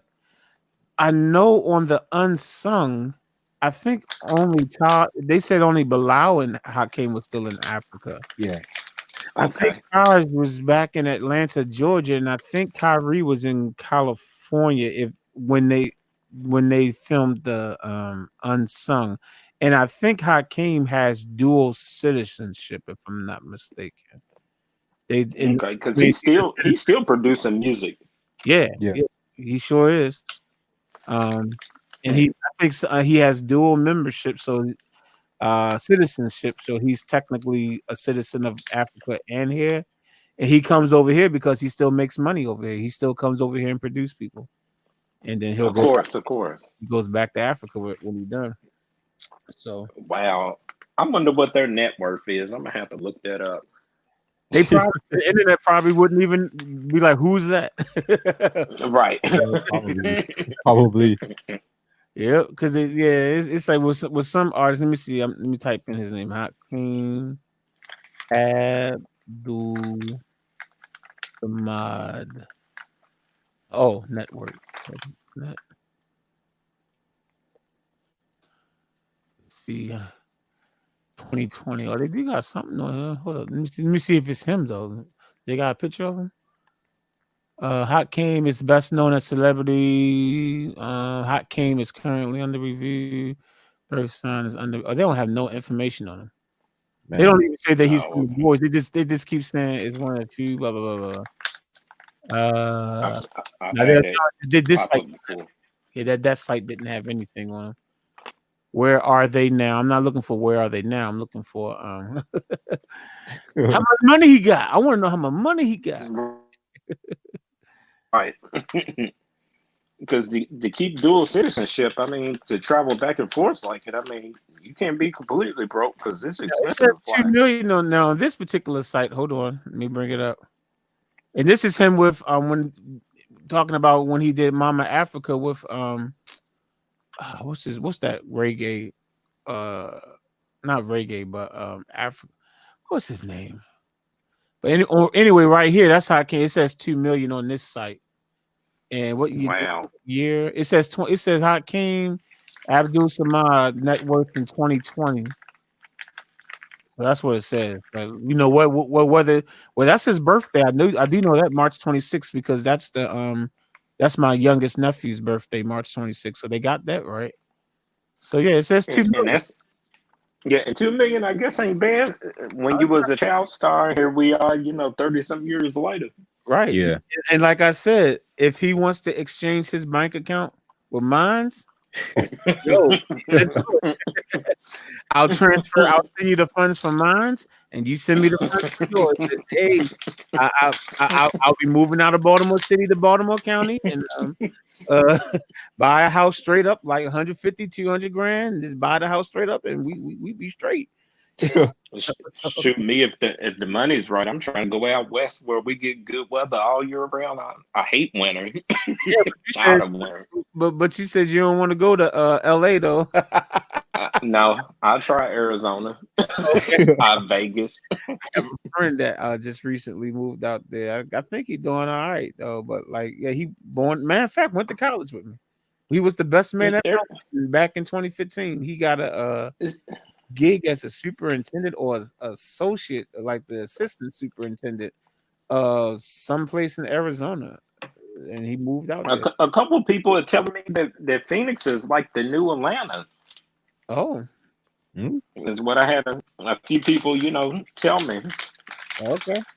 You never know, man. Like I said, when you think of Arizona, it's like you don't hear about it like that, so you think it's nothing there, but nah, There is, I yeah. guess there's some stuff popping over there, I guess. So yeah, especially Phoenix. Everybody talks about Phoenix. right. So I've been trying to talk my wife into it, so I hope she's watching this live stream. Well, I mean, you don't have to visit first. That's the only way you're going to convince this. Like, well, let's take a vacation there. I know this. I would say with flights probably being as cheap as they are, perfect time to fly. But at the same time, too, I have to worry about if I'm gonna come back with COVID-19. Exactly. Perfect time to fly. And it's a perfect time to die too. You know what I'm saying? Right. And I ain't talking about because the plane crash either. I'm talking about you know what I'm saying. So oh man. So I'll put that out of my mind for about another year. Right. Well, I don't know because you said another outbreak. You said they said another outbreak about to happen. You know. Yeah, that's what they predicting. They predicting for the wintertime there will be another big outbreak. Yeah, they're saying, oh yeah, we're going to send the virus. I mean, there's going to be another outbreak again. In I know you was right the first time you said we're going to send out another strain of the virus. You was right. You said it right the first time because y'all know y'all doing this. So my question is, does another stimulus check come with this? Hey, 1,200. Are they supposed to be sending out some more money? At one point, I thought I heard that they were supposed to be sending something else out again, but I heard they were supposed to, but I don't know. As quick as they trying to send everybody back to work, it might be off the table. for real. Seriously. We have free money, but I know I literally just saw it, and today is Wednesday, right? Yeah, today our governor finally officially said that school is canceled for the rest of the school year. Yeah, You know, us too. it is they so that's where I'm like, well, they literally just announced it. Like a lot of areas, states and stuff, they've been announced that they closed for the rest of the year. Our announcement did not come until today. So my thing is, well, if y'all still closing stuff down, then is yeah, put that check back on the table, bro. You know what I'm saying? Ain't they? Where is my check? Remember that? Remember that Ain't that video it? like a month ago with that dude? That one dude turned himself into a choir and was like, "Where is my check?" Remember that? Yeah, Oh yeah. yeah, I do. Where is my check? Donald Trump. If you're not going to send it, then just send me back to work. Where is my check? Donald Trump? I'm sorry. When I saw that, someone sent that to me. Instant messenger. I remember. I even know who's. Let me see if it's still there. It was an instant messenger. I was done. What's his name? I don't know if they doing it there, but they they protesting. They like reopen. It's getting kind of crazy here, man. Yeah. Yeah, we want to die, man. We want to die. Oh yeah, It's, it's still on. and, Let me see something. and then for us, I don't know if y'all doing it, but on top of the unemployment that we get, they give us an extra $600 a week. Oh yeah, I did hear something about that. Yeah, yeah, yep. I didn't So file you for can't. it, but you actually was able to get yours because I heard a lot of people was having a hard time getting the unemployment just Yeah, because it wasn't I because of the funds. I did. I did. I was fortunate, but the thing about it is what they complain about now. Oh, you have to look it up online. Our governor made an announcement. People's checks was being held up like 30,000, and he said it was because somebody falsely logged into the website and was trying to claim a check for Tupac Shakur. Wow. Oh Come to my! find out, Tu come to find out, Tupac Shakur is a real person. He Oh, had to call this guy up and apologize. somebody else actually name was Tupac Shakur. Yeah, the guy changed his name to Tupac Shakur. Legally, And he's he legal. had to apologize to him. Yes, that's funny. And I bet you Oh, this is that what is Tupac Shakur was saying to him. Where is my check? Where is my check? Where is my check? Donald Trump. You're not gonna send it, then just send me back to work. Where is my check? Donald Trump. Where is my check? Where is my check? Where is my check? Donald Trump. You're not gonna send it, then just give me back to work. Where is my check, Donald Trump? You You can can send it to my house or direct deposit. I was done when he said that direct deposit. Hey, Were you able to hear the I audio? seen yeah, man. I seen it. When I first seen that, I said, man, I ain't no good behind this. It was like, you can send it to my house or direct deposit. I was like, why did you stop? I want to hear the rest of the freaking song, man. Man, I sent my pastor that cartoon of Rance Allen and Oh, who else was that done it? She it was thought it was hilarious. yeah, it was Fred Hammond, it was TD Jakes. It was TD Jakes, it was the water is shimmering. What's his name? The uh, Joel uh, Osteen. Joel yeah, Osteen. Joe Osteen. But the funniest one to me was Rance Allen. That was the funniest one because that's what he was like. With sugar on the side, yeah. Can I get some tea? Sugar on the side, yeah. I ended up watching the whole series. Did you see when he was giving Fred Hammond and Donnie McClurkin Singing lesson. voice lessons? I actually played that. I played that on this. I know. I think I played that clip on here too. At Oh one my point. god! Come on, hey, hey, come on, you gotta do the hey, hey. It was like no weapon, hey. That was just ridiculous. That was Hey, ridiculous. And then they had one where Kirk Franklin was at a restaurant and he was ordering some food and the waiter couldn't get it out of him what he wanted. He just kept saying, "All right, are you with me? Everybody, put your hands together," something like that. Right. And the Oh my guy brings out his manager, and the guy brings out his manager. And he said, "What do you want, sir?" He said, "Well, every time you interrupt me, I gotta go back to what I was originally saying." right. You got to keep starting over. Hold up. Hold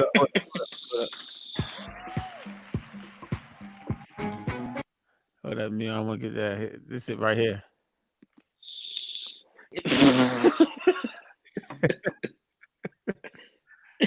Oh, I hit the pause button by accident. Hold up. Oh, here we go.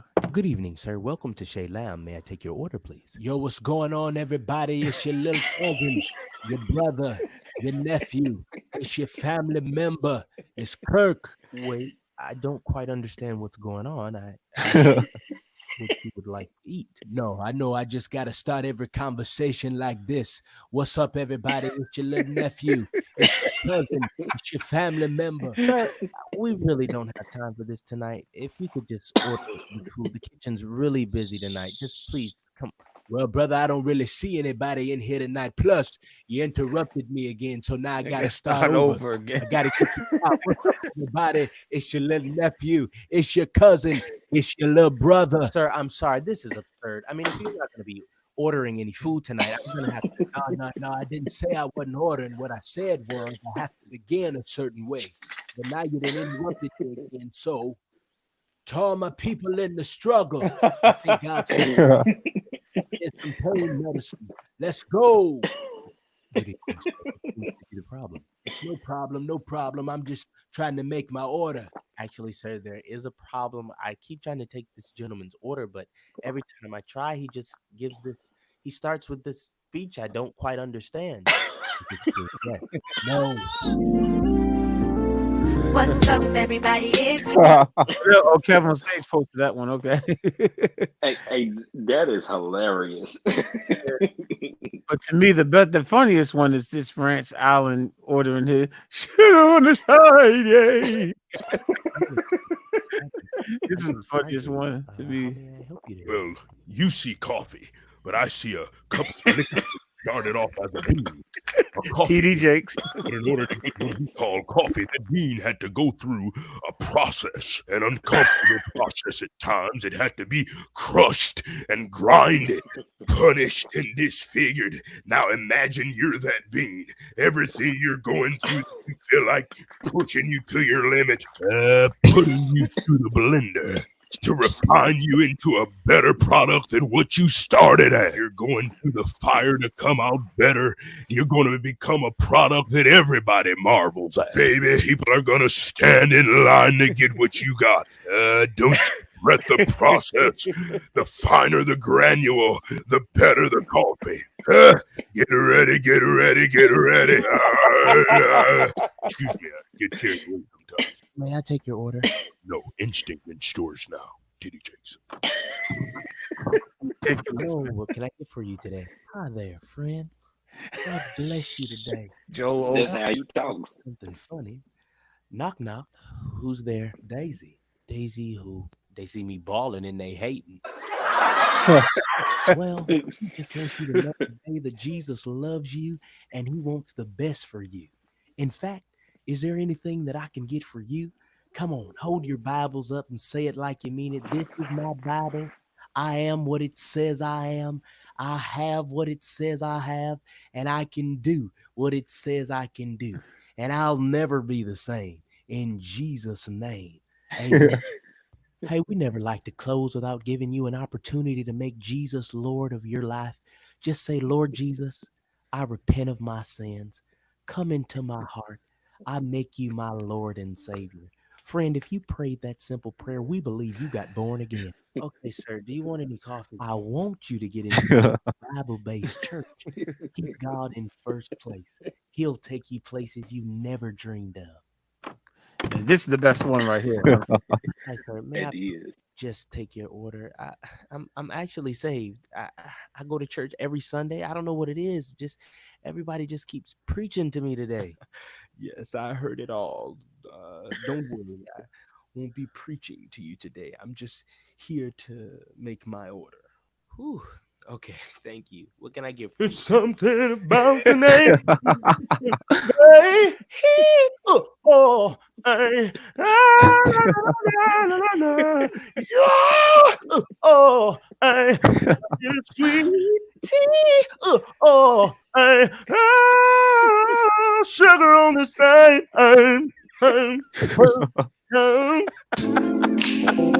sugar on the side, Oh man.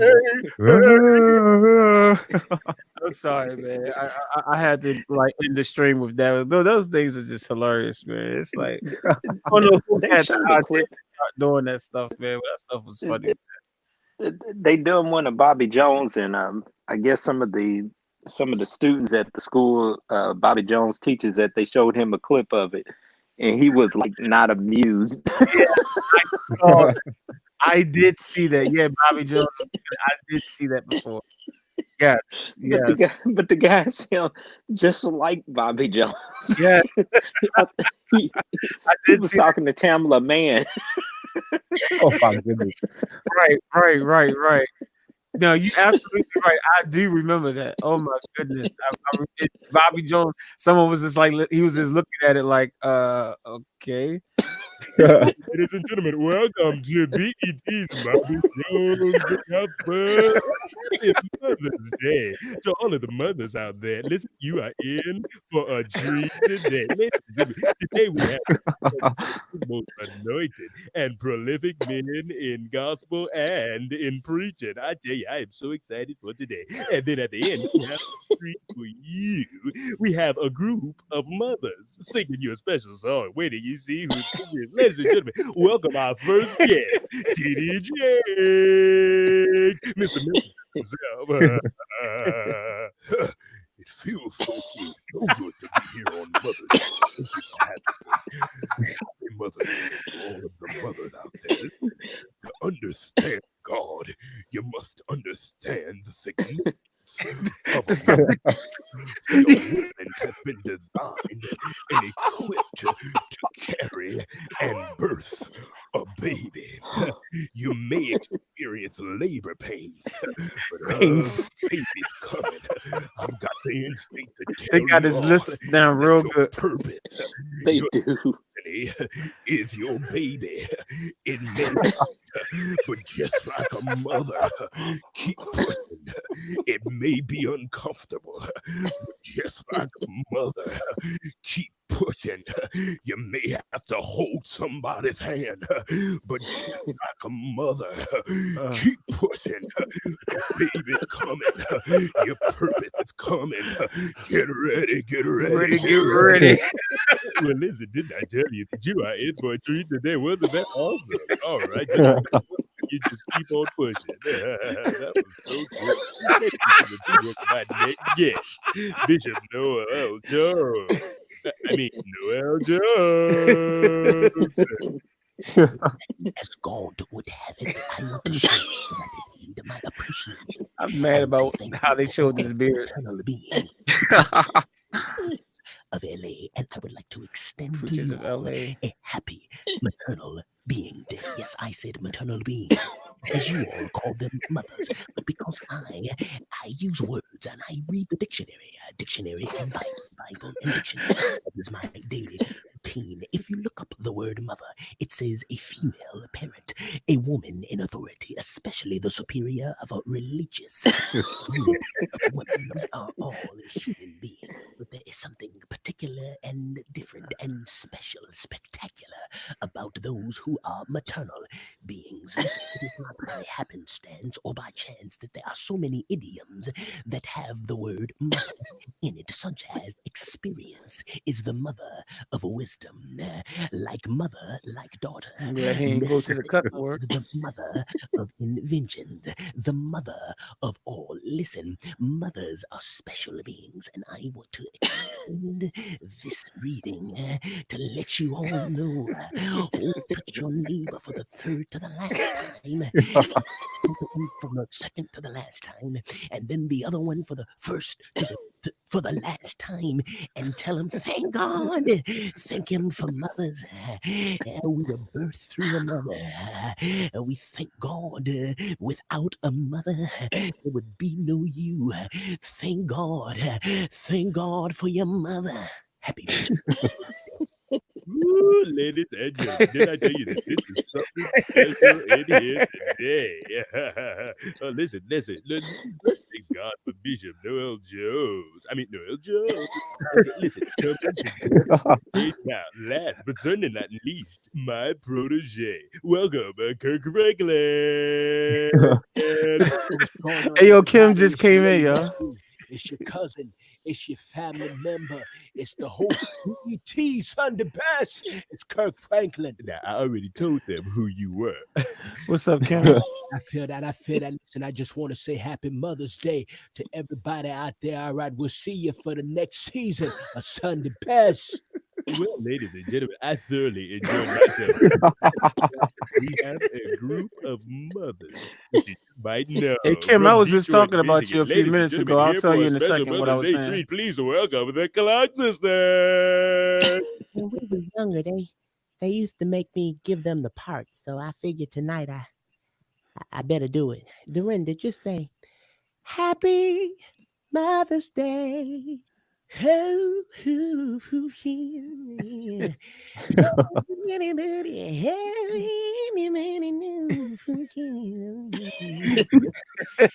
Happy Mother's Day. Oh my goodness. Happy Mother's Day. Jackie, I want you to say, Happy Mother's Day. Happy Mother's Day. Happy Mother's Day. Happy Mother's Day. Karen, I want you to say, Happy Mother's Day. No, no, You know, Karen always got to take it. Karen always got to do something. Karen always got to do that. Look at her face.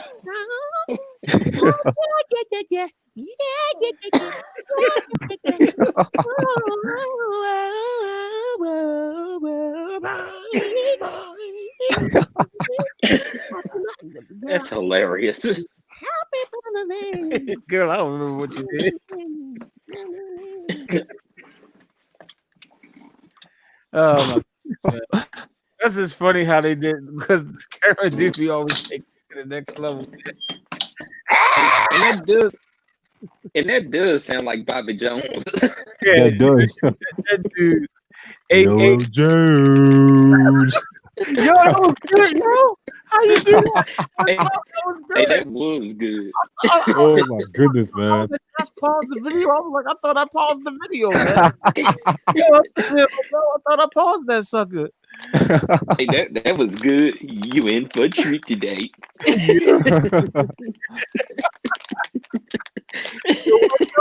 Bobby Jones, yo, he should make one being Bobby Jones, because I thought it was the video still playing.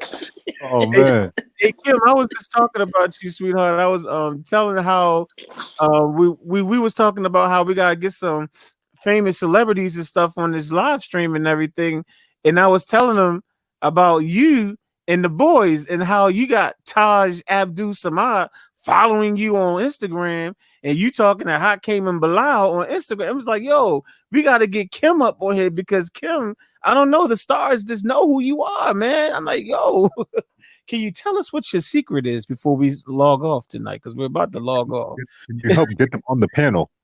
Yeah. If you want to hop on the panel, you can, because I did send you the email. But I was like, I told him, I said that you had sent me something a couple of days ago saying that you was on with Hakeem and Bilal, and then all of a sudden you sent me a thing where Taj started following you, and I told him, I was like, how is it? First it's the Jackson brothers, and now it's the Abdul Samad brothers. Like, how do you do this? You got to break that down for us. You got to break it down. Oh my goodness, but yeah, man, those clips are hilarious though. Those clips are hilarious, but I can't. It don't even feel like it's been 3 hours, man. But according to the clock over here, 3 hours and 5 minutes. So I guess we probably should start winding down now. Hey, Jazz, see that's what happens when we have things to talk about. I know, right? It's like time just be. I mean, we was just sitting here laughing. That's the part. Half the time. Oh, you know what? I wonder, Kim, are you still in the chat room? I want to see if she got the joke that y'all that neither the three of us never understood. Oh From Lord. America. I just want to see if she knows it. I'm assuming she just came in, so she didn't hear it earlier.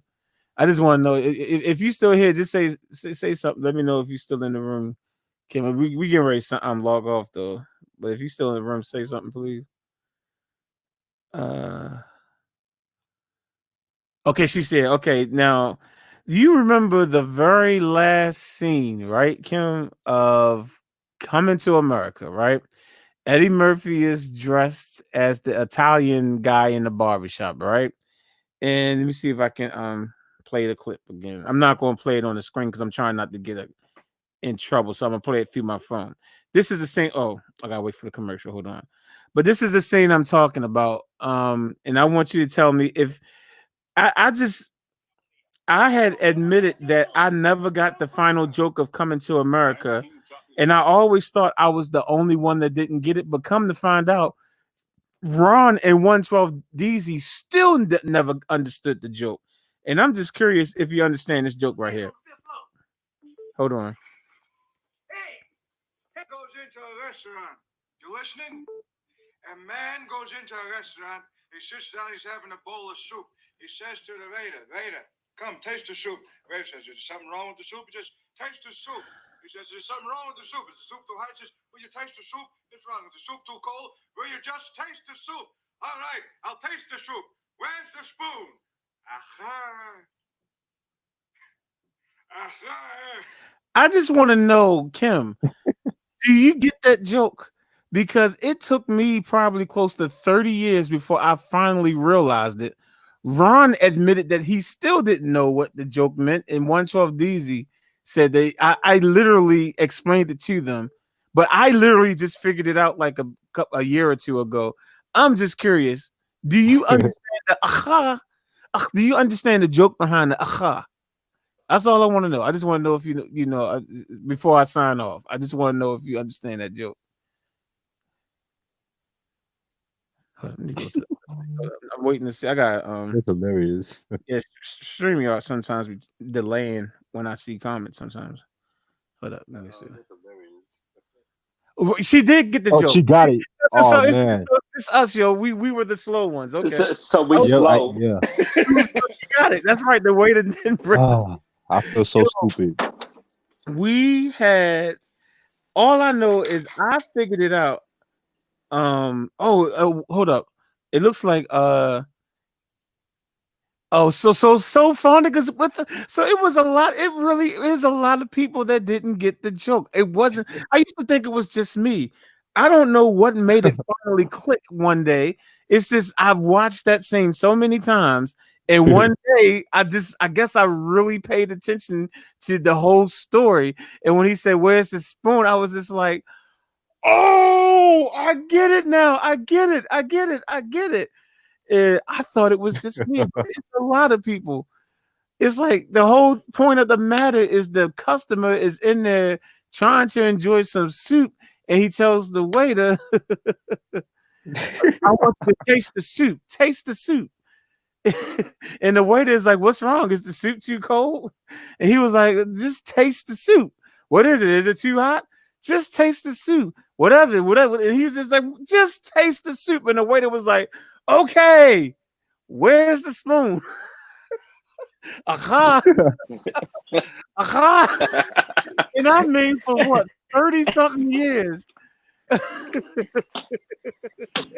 I probably would have went to my grave not knowing that. That's why I say my channel, I don't just teach people chords. I teach people the meaning behind also. I thought it was just me, but literally there's a group of people. There's 112 DZ, Ron, so Phonic in the chat that just learned what that joke meant. I had no clue. it's a shame how slow some of us are, and maybe it's because we're so slow. That's probably the reason why we don't get celebrities following us on Instagram. That's probably why I Tito do. don't know my name and Jermaine don't know my name. And Jackie don't know my. It's probably the reason why. You know what I'm saying? So but I'm gonna drop it down because I love Kim. I That's do. right there. That's my homie right there. But anyway, for those of you that kind of stuck around with us, I appreciate y'all sticking around. I know we was all over the place tonight. I mean, we did the tutorials and everything, but after I know we jumped all over the place, man. But it was just fun, talking about Friday, talking about the movie, all the funny scenes. I enjoyed it. So hopefully for the 13 people Hey, that's this was a good stream. This was hilarious. this, yeah, hopefully y'all enjoyed it. But I don't think I'm gonna come back on tomorrow, so I think we'll just do Saturday. We want to do Saturday, so you know what I'm saying. Unless you have something that y'all wanted to talk about tomorrow. If y'all had something in particular, I don't mind coming back on. If there's anything in particular, but if not, then we'll just come back on Saturday. Did y'all have something in particular? No, No, no, man. Saturday's cool with me because I'll probably be on the job. Oh, okay. Gotcha. All right. So we will definitely see y'all on Saturday. For those of you that are interested on Saturdays, that's when after we have our discussion, I'll probably do a live piano tutorial of another song. We'll start with that, and then we have our discussion. And Saturdays is when we present the tracks. Every Saturday we pick chords and we challenge each other and say, look, we all have to use the same chords, create our own track. And then we listen to each other's track and try to see if we can guess who created the track or whatever. If you want to be a part of that, all you have to do is just make sure that you have your track submitted by Friday at noon so that I can listen to it. Mitch Soul, if you're still in here, I see that you emailed me already. So, so he already got his track in. If you What? need it, yeah, I haven't looked at it. The email came while I was on the stream, but it does say it says Mitch Soul. Hold up, I gotta go, and it said my track for Saturday. So his track Okay. is done. I heard you, Mitch. And it is mixed and it's in my inbox already. So yep, Wow. it is. Yep, he said music for Saturday's podcast. He sent it 3 hours ago, and we've been on here for 3 hours and 12 minutes. So. But if you want to participate, like I said, you can email the MP3 to me. My email address is spelled just like the way you see my name spelled, not two Z's. There's only one Z in Jack. The one Z, spell it just like this and put at yahoo.com. So Phonic, you presented a track one time, man. Then you stopped presenting tracks, man. What's up with you, man? All you gotta do is go to the Saturday stream, scroll to the end, and you'll see what the chords are. Don't ask me what the chords are right now because I have no idea. I can't remember. Like I when it's don't time for me, either. yeah, when I sit down to make my track, all I do is I just go to the old stream. I scroll because it's always towards the end of the stream. I just scroll towards the end till I can see the highlighted chords on the screen. So I just scroll until I can see where I highlighted the chords, and then I go. So you need to submit something, man. Me Oh, too. so he said he's going. Me Okay, too. I do that. yeah, Ron, you better submit one before I go find you, bro. You name Ron? You Ron. I've only missed one time. I remember from earlier in the stream, yo, where Ron? Your name Ron? But yeah, it's fun, y'all. It's not no love hate type. Well, it's no hate type thing going on. It's just we just like to listen to each other's music, and and it also gives you a chance to try to better your production skills. You know what I'm saying? So so participate. You know what I'm saying? Just have the track in by Friday, and it's cool. If you want to know what chords we're using, just always go to the previous Saturday stream, scroll right towards the end of the stream. If you're looking at the screen, you'll see where I had the chords typed up. Stop it, pause it, write the chords down. If you don't know where the chords are on the piano, then look at the video because I always break it down and say, okay, left hand this, right hand that. So no excuses, all right? Unless you just don't know how to produce music, then that's a good excuse.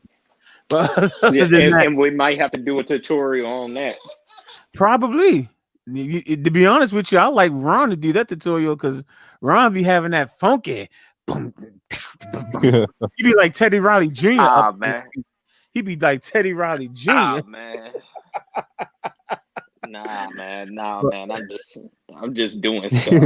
I don't even know if it's right. Man, and that's all we all do. We just be doing stuff. But anyway, we get ready to sign out, y'all. So hopefully, like I said, Saturday, 7 p.m. Eastern Standard Time, we will be back. I'll do another tutorial on some old video that I did 6 years ago or something, or 7, 8, 9 years ago, and we'll redo it to make it a little bit up to date. And then we'll have a discussion, and then we'll listen to the tracks. So until then, have a wonderful evening. What's up, cousin James? I see he just popped up in the room saying, "Hey, people," as we're saying goodbye. Literally. Bye, James. Hey, Bye, James. James. Bye, James. Peace.